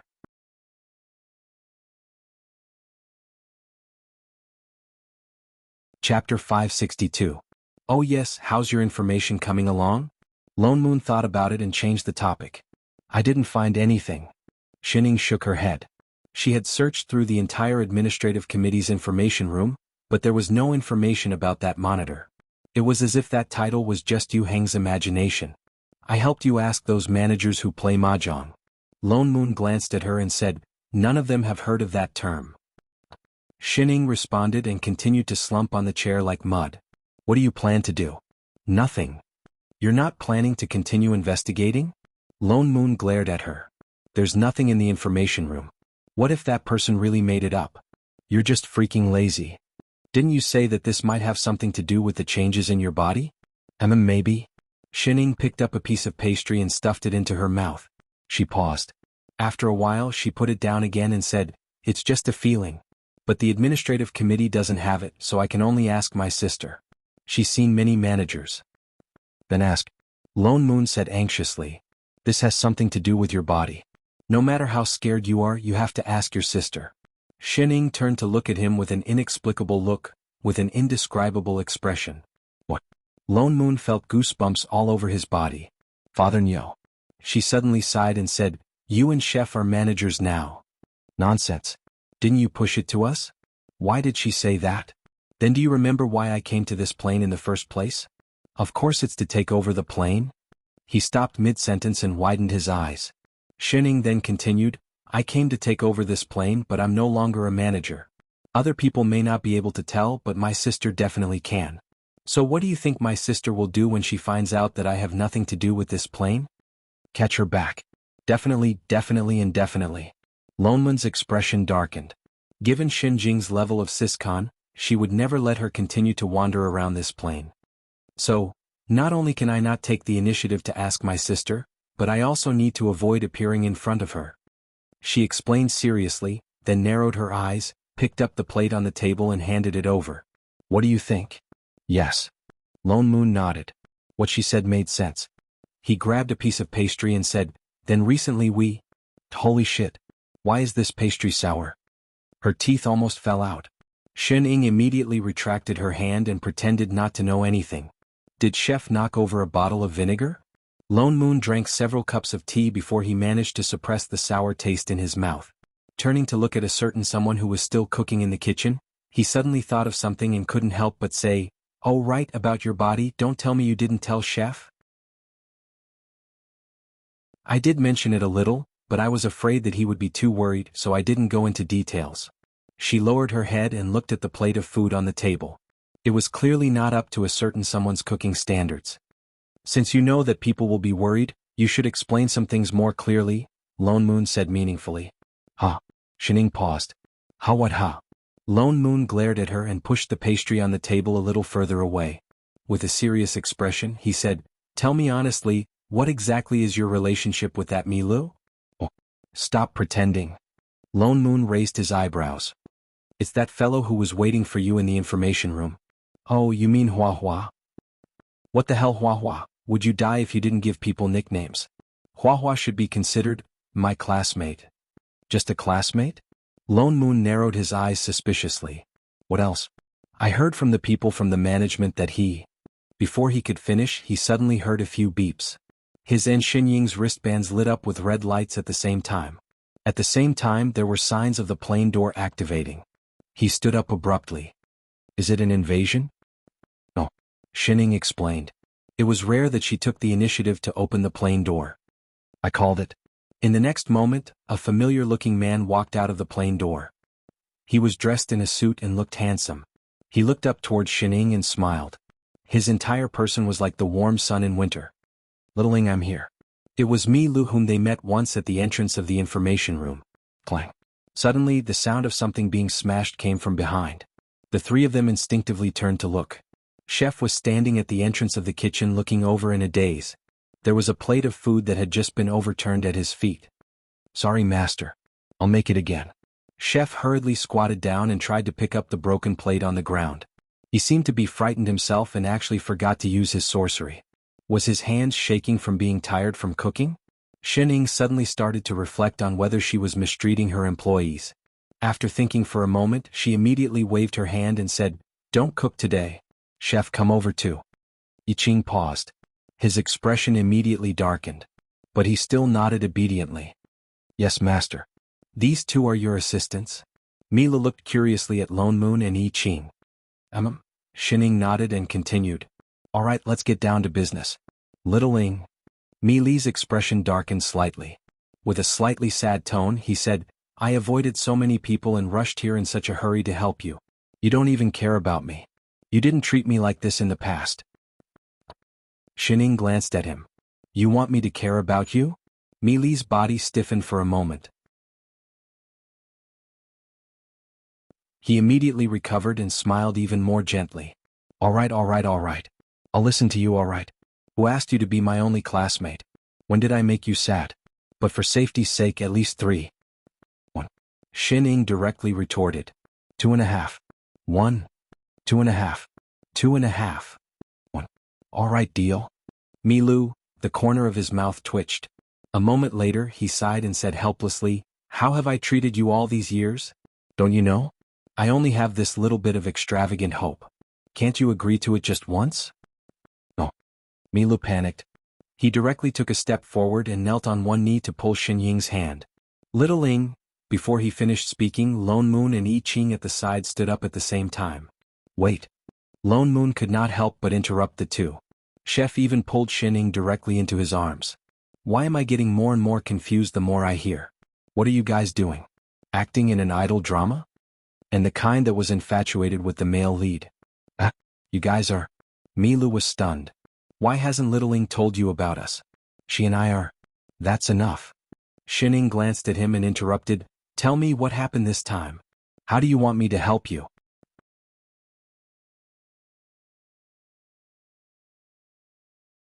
Chapter 563. "I knew, Little Ling, you still care about me." Milu smiled like a sunflower instantly, becoming even more brilliant. He reached into his pocket and took out a square box and placed it on the table. In the next moment, a blue light lit up on it and a three-dimensional image appeared on the table. It was a huge colorful whirlpool that looked like a galaxy map. But it was even more chaotic and was changing at any time. Xinying frowned. "The end of the void?" "That's right." Milu nodded. A trace of nostalgia flashed across his eyes. "I still remember that this is the place where we had our first trial?" "What's the end of the void?" Lone Moon couldn't help but ask. "It's the mixed plane in the void," Milu said. "Void? Wasn't there nothing in the void? Why was there still a plane?" "This place is different from the ordinary void." He smiled and explained. "When a plane moves towards its end, it should theoretically be swallowed by chaos. But this place, because when the plane collapsed, a void was created at the same time. So it achieved a balance with chaos and instead stabilized the plane, but the original living beings were wiped out. And because of this, many living beings of collapsed planes have nowhere to go and can only rely on this place." He sighed as if thinking of something. He continued. "And because of this, there are people from all kinds of planes mixed in here, and there are no rules or restrictions. It's extremely chaotic." Lone Moon then nodded. "There was such a complicated place. Why do you want us to go here?" He raised his hand and brushed across the image. Instantly, the entire image changed and zoomed in on an exceptionally colorful place on the right. He then explained, "It's like this, the last time I passed by this place I happened to run into a plane storm and accidentally dropped something. After testing, I can only roughly calculate that it's in this area." He pointed to the colored map and said, "I've investigated, this piece of lost land has a lot of similarities with your current immortal spirit plane. That thing is very important to me, so I wanted to ask Little Ling to help me find it." "What exactly did you lose?" Lone Moon continued to ask. Mili's expression turned more solemn. He adjusted the image on the table once again. Immediately the image changed. A round and glossy creature with colorful spots on its body jumped out. "Egg?" Lone Moon was stunned. They had come all the way to find an egg. Xinying's expression darkened. "This is a spirit seed? Little Ling is still the smart one. Milu instantly smiled even more brightly. She could tell with one look. The corner of Xinying's mouth twitched. He could even throw away the spirit seed. Why don't you throw yourself away? I was just careless. Milu chuckled. It wasn't easy for our plane to nurture this spiritual seed. Without it, living beings wouldn't be able to be born. If it weren't for the fact that I've been really busy recently, I wouldn't have been willing to let little Ing. Alright, I'll go. Xinying interrupted him. Then I'll leave it to little Ing. The look in his eyes softened. He thought of something and added, the void land is too dangerous. Little Ing, you must be careful. I will wait for you to come back. Alright, you can go now. Xinying waved her hand. Mili's face was full of reluctance. Are you chasing me away so soon? After all, we haven't seen each other for so long. I've been thinking about you. Xinying didn't answer. She just looked straight at him. After a while, she replied with an ambiguous, "Oh?" The smile on Mili's face froze. He then stood up and put on a look of helplessness. Alright, I'll go first. With that said, he then turned back to open the plane gate. Before he left, he didn't forget to say, I'll miss you. Then he completely disappeared from the divine realm. Lone Moon looked in the direction where he disappeared. Then he turned back to look at Xinying, who looked like she was deep in thought. Something's up. Master is really going to that void land. I Ching couldn't help but ask. Xinying nodded. It's not a difficult matter. She had been there many times when she was working in the past. I Ching faltered. He clenched his fists by his side. After hesitating for a while, he still didn't speak. It's rare to see you so enthusiastic, Lone Moon said with some surprise. You're actually taking the initiative to help. Why weren't you so diligent in the past? Classmates were indeed different. Xinying faltered. With a serious expression, she asked, Wasn't I diligent in the past? Don't you feel embarrassed asking this? When were you diligent? Xinying, alright, when are we leaving? Xinying thought for a while before replying, Tomorrow? In such a hurry? Indeed, she was still being considerate. Lone Moon turned back to look at the distracted chef. His eyes darkened. He sighed and said, Tomorrow then. Chef, let's go. Let's go and talk about the issue of food expenses. With that said, he put his arm around Lone Moon and walked towards the direction of the kitchen. I Ching looked up at him. But he didn't reply. He just walked back to the kitchen and quietly took out the ingredients to get busy. His expression was still a little dazed. He seemed worried and confused. Alright. I know you feel uncomfortable when you see that person. Lone Moon sighed. He couldn't help but advise. But look at Xinying. She definitely doesn't have any feelings for him. He patted his shoulder and said, Let me tell you, there's no need for you to worry about this. He's just an ex-boyfriend. That's all in the past. Xinying likes you now. Past? The radish in Chef's hand dropped to the ground. He turned back to look at him. Master and him, and the past. Heir? Didn't he know? Lone Moon's heart skipped a beat. Did he mess something up? Late at night. Chef, did I not close the windows tonight? No. Oh, then did I wear too little clothes during the day? No. Did you come up with a new dish today? You want me to try it? No. Then Father Nyo must have deducted our food expenses again? Not yet. Xinying took a deep breath. Then she asked, Then can you explain why you're not sleeping in the middle of the night? Why are you sitting on my roof? I Ching was stunned. He slowly lowered his head. After a while he spoke. His voice was so low that it was almost inaudible.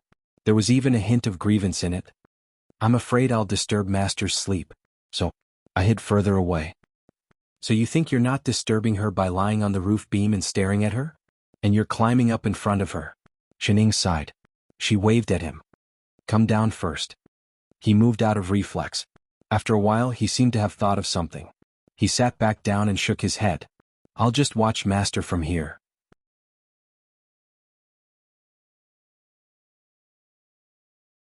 Chapter 564. Xinying faltered. It was rare for him to be so disobedient. She asked subconsciously, Why? His eyes darkened. He opened his mouth to explain but shook his head after a while. No reason? I just want to look at Master. What reason was that? The corner of Xinying's mouth twitched. She rolled her eyes and looked up at the person above. She said seriously, Chef, you look scary standing there. I can't sleep. Why don't you go somewhere else? I Ching faltered. A trace of guilt flashed across his eyes. Then where should I stand? Come down first. I'll tell you. There was no reason not to eat a midnight snack that was delivered to his doorstep. He hesitated for a moment. After a while, he nodded obediently. All right. Then he jumped down from the beam. Come here first. Shining waved at him. You're here. Yes, come a little closer.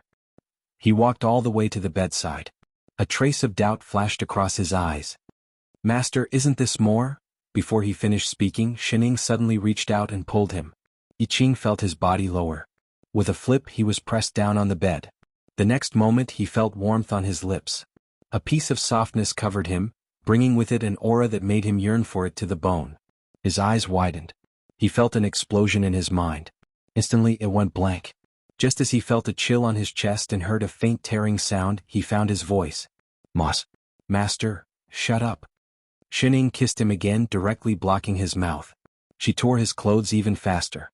No matter what, she had to eat meat today. Yiqing felt even more confused. It was as if he was in an illusion. But it was the most beautiful illusion. He was immersed in it and did not want to wake up. His raised hand paused for a moment. Then he unconsciously wrapped it around the person in front of him. The slightly cool night suddenly began to heat up. The room was filled with charm. Shining felt that Chef was good at everything. He just talked too much nonsense. Throughout the night, apart from not being able to react at the beginning, he began to control the rhythm without a teacher. He was indeed a top student. He could draw inferences from one instance. He did not stop the whole night. His mouth did not stop either. As if he was confirming something, he repeatedly called her name and asked all kinds of questions. Master. Master. Yes. Master. Do you like it? Yes. Master, can you say that you like me? Just one sentence. You like me. It's not like that. Master likes me. It's Master who likes me. A while later. I love Master. I like him very much. I only like Master, only Master. So, you only like me, okay? Okay. Say it again. All right. Master, shut up. Focus. When Lone Moon woke up, he found that Chef was already in the kitchen. Not only that, but the table was also filled with steaming hot breakfast. It was as if he had woken up early in the morning to work. He tentatively picked up a bun and took a small bite.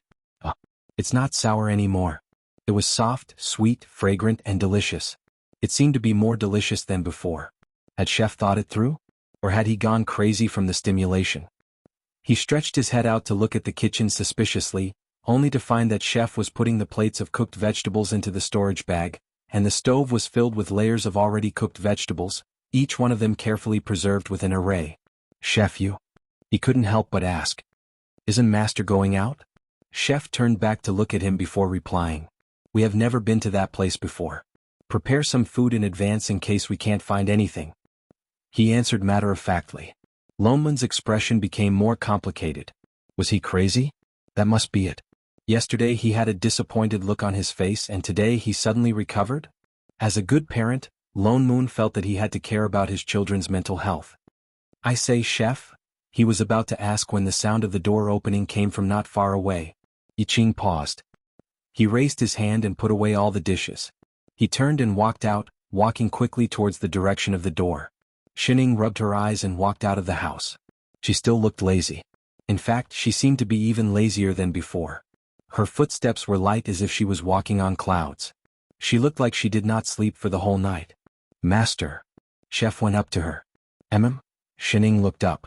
Then she simply fell into the arms of the person in front of her. She leaned on Chef like mud. She rubbed her eyes and yawned. Chef was stunned for a moment. Out of habit, he helped the person who was about to fall to the ground. He held her carefully. In an instant, there seemed to be something soft pouring out of his eyes, wrapping tightly around the person in front of him. Master, breakfast is ready. Go wash up first. Shining answered. She still lazily did not move. Chef did not move either. The two just leaned against the front of the house quietly. Lone Moon looked at the two of them suspiciously. Was it an illusion?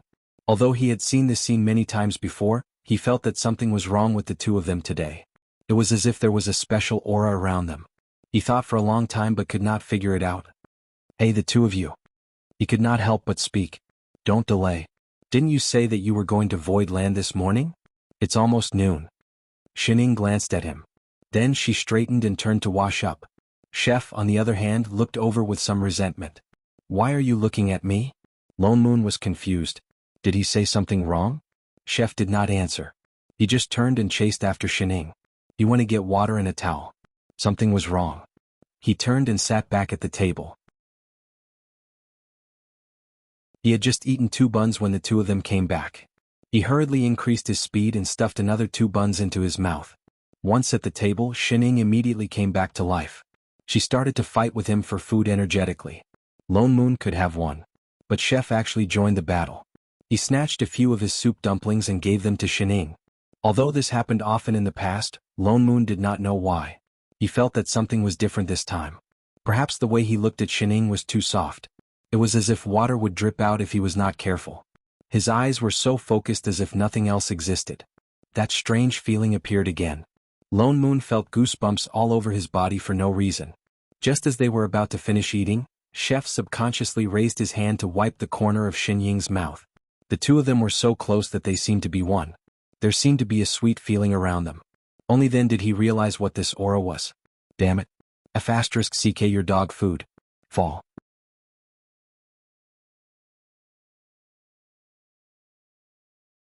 Chapter 565. Hey, that's enough. Lone Moon glared at the 2 of them. Stop showing off.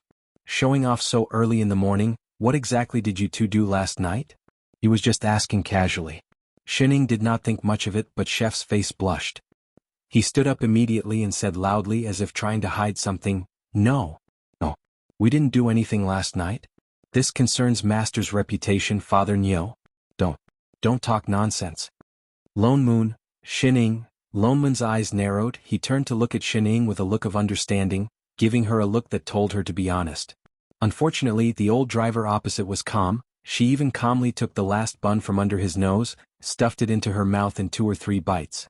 Then she stood up directly, pulling the red-faced chef beside her who was about to explode. Let's go. Lone Moon stood up and followed. However, the 2 of them were even more affectionate. Shining was still alright, especially a certain person who was being pulled along with a blushing face. His entire body seemed to be emitting pink bubbles, and his gaze never left Shining. It was full of joy, happiness, and shyness? Was it the other way around? Lone Moon was even more curious. He pushed Shining and said, Hey, what's wrong with Chef? Shining glanced at him, opened her mouth, but in the end said, You won't understand even if I tell you. Why wouldn't I understand? You look down on single dogs. Look down on. Get lost. Lone Moon glared at her. You don't know how popular I am. The girls who like me can line up a few streets, believe it or not, I can show you in minutes. Why did it feel like he heard a flag being raised? Shining told them about the spirit seed in advance. In short, the spirit seed was actually the same as their plane original source. It was something that gave birth to the living beings of the plane. It was just that the existence of each plane original source was different. Mi Li's plane original source was obviously an egg, so he was right, it was indeed very important to him. So they did not delay much, spent some time after the meal, determined the position of the end of the void, and immediately rushed over. The moment they crossed the planar gate, they only felt a mottled and mixed aura assaulting them. This aura was very strange.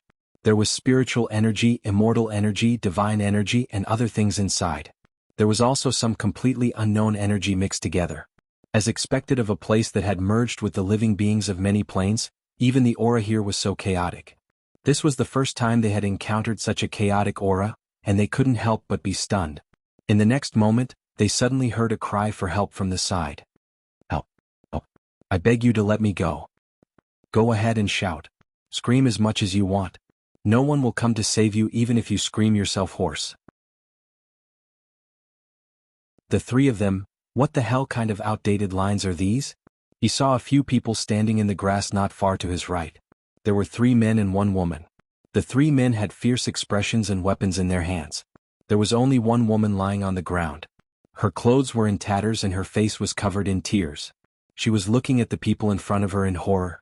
The thinner of the 3 stepped forward with a lewd smile on his face. Sister, why don't you just obediently follow us? As long as you're obedient, I promise that you'll have a good life in the future. That's right. The other man added. Don't worry, we 3 brothers will definitely treat you well. That's right, you're a woman. Why do you have to suffer so much? My heart aches just looking at you. Let me treat you well. With that said, the three of them directly went forward to grab her. The woman had nowhere to retreat. She cried out again, tears rolling down her face. Lone Moon frowned and could not help but call out, "Stop." He quickly walked over and at the same time made a hand seal. A strong wind swept towards the three of them, instantly forcing them back a few feet. He turned to look at the disheveled woman. After thinking for a moment, he took out a piece of clothing from his storage bag and threw it over. The woman was stunned for a moment. As if she had just reacted, she hurriedly picked up the clothing and wrapped it around her body. She looked at the people in front of her with a look of gratitude and worry. "Why are the three of you making things difficult for a woman in broad daylight?" he said in a low voice. "Where did this mongrel demon come from? How dare you meddle in my business?" The tall and thin man glared at Lone Moon fiercely and even waved the knife in his hand threateningly. "That's right." The other, a little more muscular, said, "This woman owes us money and is not returning it. It's only right for us to use her as payment. If you know what's good for you, get out of my way." "No, it's not like that." The woman on the ground panicked. She took 2 steps forward and tugged at the corner of Lone Moon's clothes. "They lied to me.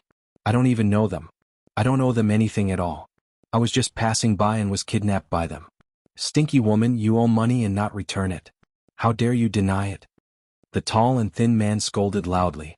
The woman was so frightened that she shivered and shrank even further behind Lone Moon. Lone Moon frowned and swept a glance at the three of them. "Since the three of you say that she owes you money, why don't you show me the proof?" The three of them were stunned. A trace of guilt appeared on their faces, but they still argued, I came out in a hurry today. I didn't bring it." Lone Moon laughed coldly. "This is the first time I've heard someone say that they came specially to collect a debt without bringing proof." "You?" The man was furious.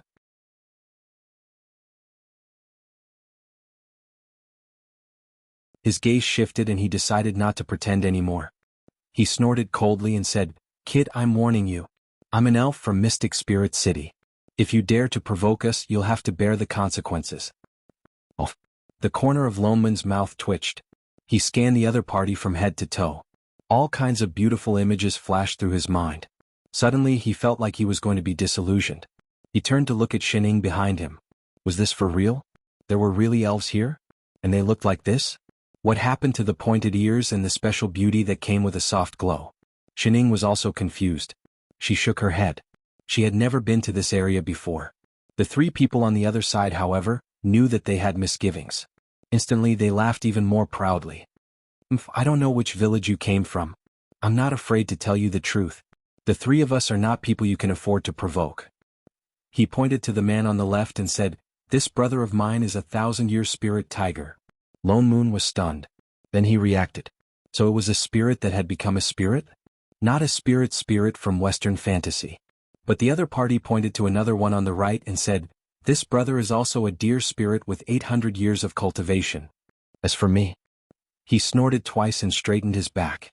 Even more proudly, he said in a loud voice, "I have a full 2,000 years of cultivation. I'm on the verge of attaining Tao. I'm a chicken spirit." The three of them, there was silence. Pooh.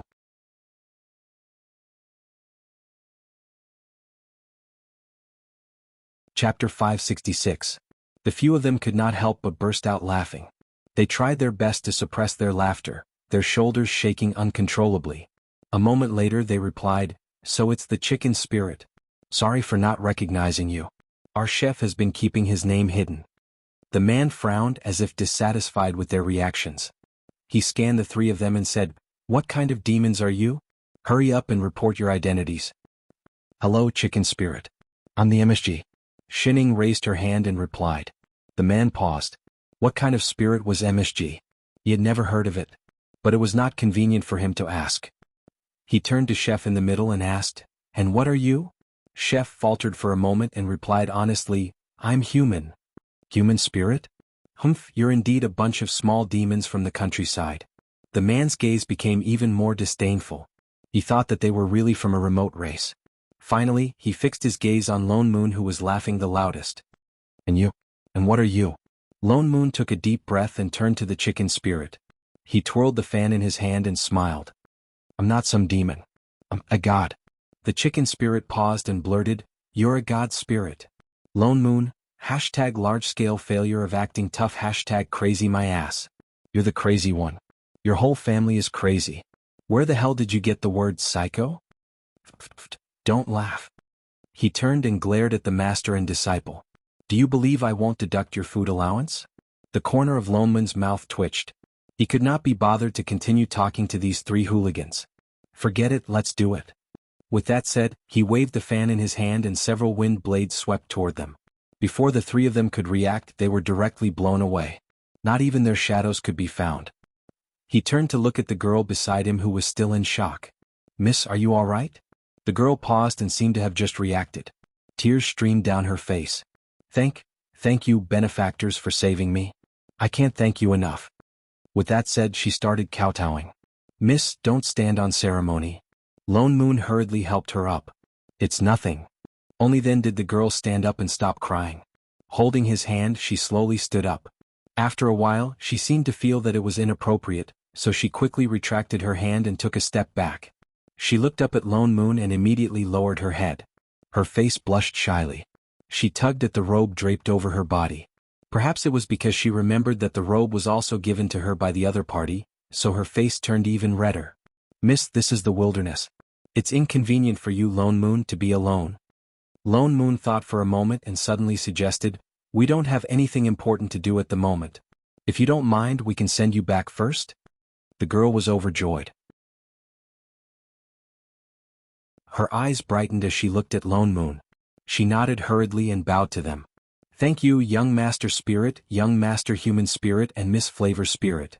MC Shining, I Ching, Lone Moon, was he unable to get past this joke? The girl's surname was Chu, and her name was Tao. She lived in the Fantasy Spirit City, which was less than 2 miles away.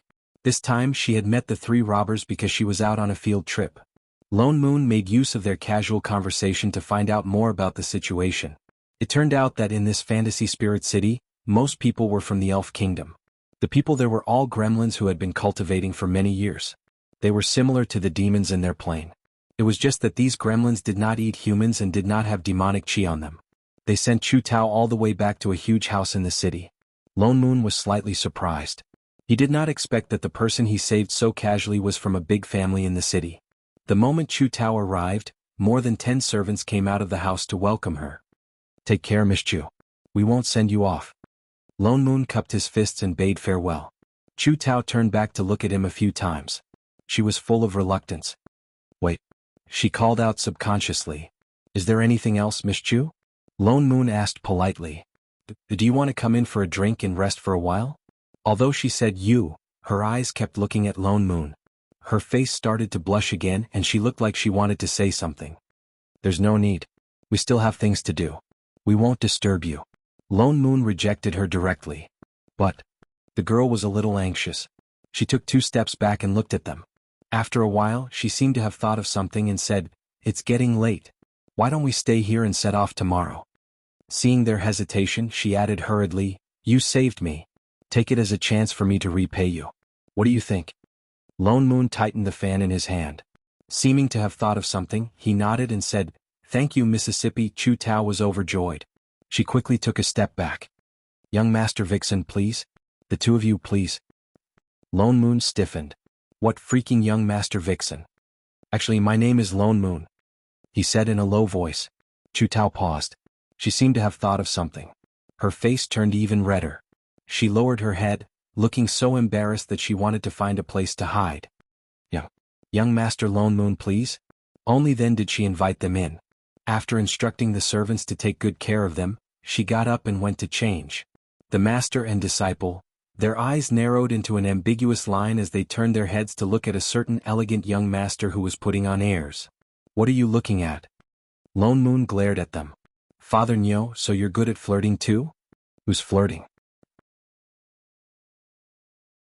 He poured a cup of tea and pushed it to Shining out of habit. I'm just staying. It's convenient for me to find out more about the spirit seed.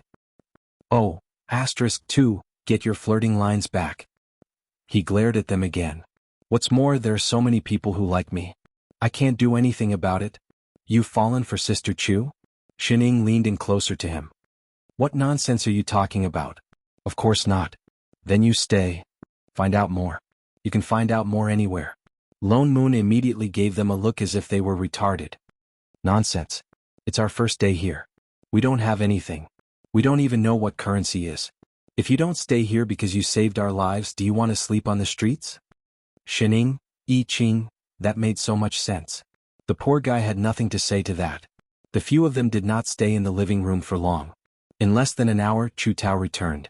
She had changed into a long pink robe. She looked much better than when she was in a sorry state. One look and you could tell that she had put in a lot of effort. She had also changed her hair into an exquisite bun. There was a string of fine tassels hanging from the bun. With every step she took, the tassels swayed. They were especially eye-catching under the sunlight. Sorry to keep you waiting. She smiled and bowed to them. Miss Chu, you're too polite. Lone Moon smiled and replied. Out of habit, he began to flatter and flatter each other. All kinds of pleasantries came out of his mouth. But it was only Father Nyo who was like this. Chu Tao's expression became more and more gentle as she looked at him.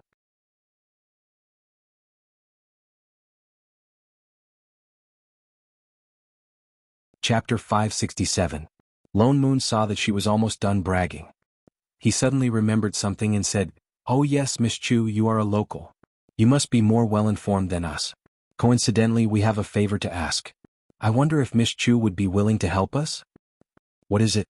Chu Tao paused and asked hurriedly. Princess Lone Moon, don't worry. I am indebted to you. If you need my help, I will definitely do my best to help. It's not that important. Lone Moon smiled politely. He was just thinking about how to bring up the matter of the spirit seed without anyone noticing. Shining, who was beside him, suddenly took out the image left by Lumi. Instantly, a colorful egg-shaped image appeared. We are looking for this. Have you seen it before? Cough, cough. Lone Moon was almost scared to death. He coughed a few times. He turned and glared at her. Why did you freaking say it out loud? Isn't the spirit seed very important? This. Chu Tao took 2 steps forward as something flashed across her eyes. After a while, she hid it and replied with a smile, I've never seen an egg like this before. I'm sorry that I can't help you. Shining kept it. Chu Tao continued to exchange pleasantries with them. Perhaps because of the time difference, the sky slowly darkened. Chu Tao treated them to a sumptuous dinner. Then, she reluctantly instructed the servants to bring them to the guest room. Shining, why did you take out the spirit seed so directly? When they reached the guest room, Lone Moon asked seriously. Wasn't she afraid that such an important thing would attract the attention of others? This egg is just a camouflage that Hua Hua set up for the spirit seed. It is not its original appearance. Shining explained, apart from the manager, others would at most think that it is an ordinary energy body. They would not be able to tell what is different about it. So that was why. Lone Moon heaved a sigh of relief. In other words, I can look for it openly. I don't have to worry about others finding out. She nodded. You should have said so earlier. Suddenly, he felt that this matter was much easier. All right, let's hurry and ask around tomorrow. You guys should rest early too. As he spoke, he opened the door and was about to return to his room. After thinking for a moment, he turned around and said, Oh right, you better stay in the room and don't run around. This was not their plane. If they lost it again, not only would they not be able to find it, they might not even be able to return. Seeing that he and Chef were about to leave, she suddenly thought of something and added, Don't worry, Chef is watching me. With that said, she quickly pulled Chef, who was about to leave, back. Lone Moon glanced at Chef, who was being dragged back, then looked at Shining and nodded seriously. Then he turned and went back to his own room, not noticing Chef's red face. The next day. Perhaps it was because Chef was watching her well. Shining was unusually well behaved for once. Although she woke up a little late, she did not get lost. However, where's Father Nyo? The master and disciple looked at the empty, quiet, and tidy room that seemed as if no one had ever lived in it. For a moment they couldn't react. Had Father Nyo really made up his mind to cut off all ties with them? Master. Chef's face was still a little red as he turned to look at his master. Look around. Chef nodded and released his divine perception to look around, only to find that not only Father Nyo was gone, everyone in the house was gone. Including those servants who were everywhere yesterday and that girl called Chu Tao. The two were shocked. They looked around the yard and indeed did not see a single person. How could this be? Chef was stunned. Although last night, he was a little distracted, but it was not to the extent that he did not notice a trace of so many people leaving. What's that? Shining suddenly reached out and pointed to the left. Chef walked closer and saw that there was a special-shaped leaf on the ground. It looked like a little green person. He used his divine perception to investigate and found that there was a faint remnant of a special aura inside. It seemed to be spirit chi. He frowned and directly injected a stream of spirit chi into it. The leaf grew bigger instantly, and in less than a second, it condensed into a human shape. It became a little demon dressed in a green robe. It just looked around with some confusion. "Where is this?" Chef was shocked. He went forward to grab this little demon and checked its meridians. He found that apart from its weak aura, it was indeed a little demon that had just become a demon. It could become a demon just by absorbing a bit of spirit chi. This was too strange. But it could not maintain this state for long. Tomorrow, when the spirit chi dissipated, it would turn back into a leaf. "Master, the servants in the garden yesterday were probably transformed from this kind of demon. That was why they all disappeared overnight. It seemed like they just turned back. What's more, they already knew that this place was full of demons and did not look closely at their situation. The only different possibility was that girl called Chu Tao. It should be that girl who took Father Nyo away yesterday. But Father Nyo's cultivation was not low. How could he be taken away so easily and quietly?" Shining nodded. "Master, I think we should go into the city and find those 3 robbers yesterday. Maybe we can find out more about them. If she really took Father Nyo away, then the scene yesterday must have been deliberately arranged by her. But for what purpose?" Shining did not object. She directly followed Chef out of the residence. Then they asked around in the city, but there were no clues at all. And she heard from the people nearby that the courtyard they stayed in yesterday was originally for rent. The owner of the courtyard was from Ling-Yi City. The people staying there often changed. And there was no trace of the 3 people from yesterday. The clues seemed to have suddenly stopped. Seeing that they were getting closer, Shining and I Ching decided, eat first. The others were fine, but Father Nyo did not need to worry. And with his cultivation, even the most powerful little demon would not be able to hurt him at all. And when it came to finding people, Father Nyo was the professional. So after looking around without any news, the master and disciple made a wise decision. They would wait for Father Nyo to come back and find them. They would just wait for his parents to come and pick him up. Feeling at ease, the 2 of them stayed in the empty courtyard for a few days. And because Chef's stock was sufficient, they did not need to worry about food. Until a few days later, the owner of the courtyard came to collect the house. They had no choice but to end their days of waiting for people to pick them up. "Master, I've asked around. The currency used here is void coins. Spirit stones, immortal stones and silver are not used." I Ching looked at Shining guiltily. He was really not good at making money. "We don't have a place to stay today, but there's still no news of Father Nyo in the city. Why don't we look around?" He had been lost for a few days.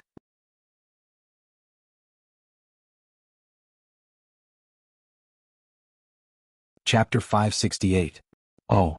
Shining answered lazily, not looking like she wanted to move at all. She turned to look at him and suddenly paused. What did you call me just now?" "Master." "No, I think I heard Father Nyo's voice just now," Shining said. Chef paused and subconsciously released his divine perception to scan, but did not find Father Nyo's figure. Just as he was about to ask, he really heard a familiar voice. "Chichen Chef. Do you hear me?" The voice was faint but seemed to be very close. I Ching paused and suddenly thought of something. He immediately opened his storage bag and took out a transmission talisman that he had for many years. It was indeed the voice inside. "Father Nyo? Nonsense. Where the hell did you 2 go? Hurry and save me." From the talisman came Father Nyo's intermittent, but slightly broken voice. "I'm telling you that is a pervert. I'm not in your city now. You 2 listen up." He suddenly stopped mid-sentence. The transmission talisman was still lit, but there was no sound at all. Oh. He was listening. "Father Nyo. Lone Moon?" Chef called a few times, but there was no other sound from the talisman. After a while, the light on the talisman slowly dimmed. What was going on? His heart sank. Father Nyo seemed to be in big trouble. "Master, looks like we can't continue waiting. He should be trapped by something." Yes. Shining continued to nibble on her fruit. "But..." I Ching frowned. "He didn't speak in detail just now, and we don't know much about this place. If the person who captured him wants to hide, we don't know where to look for him." "I know." Shining suddenly opened her mouth. I Ching paused. "Master knows?" Shining suddenly pointed to the opposite side of the street. "Isn't it written there?" I Ching turned and saw that there was suddenly a lot of people in front of the signboard across the street. There was a new notice pasted on that signboard and it seemed to be some kind of sorcery. The words on it flew out one by one and floated in the air. There was even its own dubbing that resounded throughout the city. Special news. Her Majesty Tao Chu will be getting married in the Imperial City in 3 days. Marrying young Master Lone Moon of the Godly Elves. Young Master Lone Moon was chivalrous and courageous. He was handsome on the outside and kind on the inside. He was still a rare man in the world. The Emperor was very pleased, so he announced to all the elites in the kingdom that young Master Lone Moon would be the Empress. Amnesty for the world. The whole world should celebrate. I Ching, Shining, she suddenly understood why Father Nyo broke down like that just now. Was this a love disaster? Who asked him to raise flags for no reason? Master, what should we do? I Ching turned to look at Shining, frowning. What else can we do? Shining patted the pastry crumbs off her hands but failed. She wiped them on Chef's body and said, let's hurry to the wedding. If Father Nyo heard what Master said, he would really deduct their food allowance. Shining really did not expect that Father Nyo, who had been single for 10,000 years, would either not make a move or flirt with the Queen of the Fairy Kingdom. Indeed, she could not underestimate Father Nyo's charm. Father Nyo was getting married. As his family, of course, they could not be absent. So that day they asked for directions to the Imperial City and rushed there on their swords. The area of the void was vast, and there were turbulence everywhere as well as space-time storms that appeared from time to time. They could not teleport directly here, so they could only fly over on their swords. Chef's speed was not slow, but the two of them still spent 2 days before they reached the Imperial City. From afar they saw a huge pink palace. Different from the other majestic palaces, this palace was on a huge tree. It looked like a peach tree, but it was so tall that it covered the sky and the sun. Its leaves extended to the ground and the entire city. The tree was full of pink peach blossoms falling into the city below. It was like a never-ending rain of peach blossoms. They had to say this was the most girlish city they had ever seen. The queen's taste was indeed extraordinary. The two of them landed directly and entered the city. Without a doubt, the palace on the tree was that Queen Tao Chu's palace. Thinking about how she called herself Chu Tao before, and how she gave her name so casually, she could only fool outsiders like them. If they were not mistaken, Father Nyo should be in the palace on the tree. I Ching subconsciously released his divine perception and scanned the entire Imperial City, but he could not find any trace of Father Nyo. Master. I Ching hesitated. There seems to be some strange sorcery around the palace that can actually block my divine perception. Shining nodded and explained, the void land is full of living beings from another plane. It's normal that the system is not compatible. Then should we take the opportunity to barge in now? There's no rush. Xin Ying's eyes narrowed, and there was a hint of mischief in her voice. We are proper family members after all. We can just go in openly. She pointed to the entrance under the tree. I Ching hesitated, but still flew in that direction obediently and stopped in front of a group of gremlins guarding the entrance. How dare you? Who dares to trespass the palace? Instantly, more than 10 guards looked in their direction. I Ching was about to speak, but the leader of the ear guards paused and then became delighted. He quickly stepped forward and cupped his fists. So it's 2 esteemed guests. He waved his hand at the guards behind him, indicating for them to move aside. 2 esteemed guests. My king told me that you would come, so he specially asked me to wait here. The Empress has been waiting for a long time. Please come in. I Ching looked at him in surprise. He thought that the Empress deliberately avoided them and took Father Nyo away because she did not want them to follow. Why did it seem like she did not care at all that they chased after them? Master. He was a little hesitant. No matter how he looked at it, there was something wrong. Let's go. Shining did not care at all and directly followed.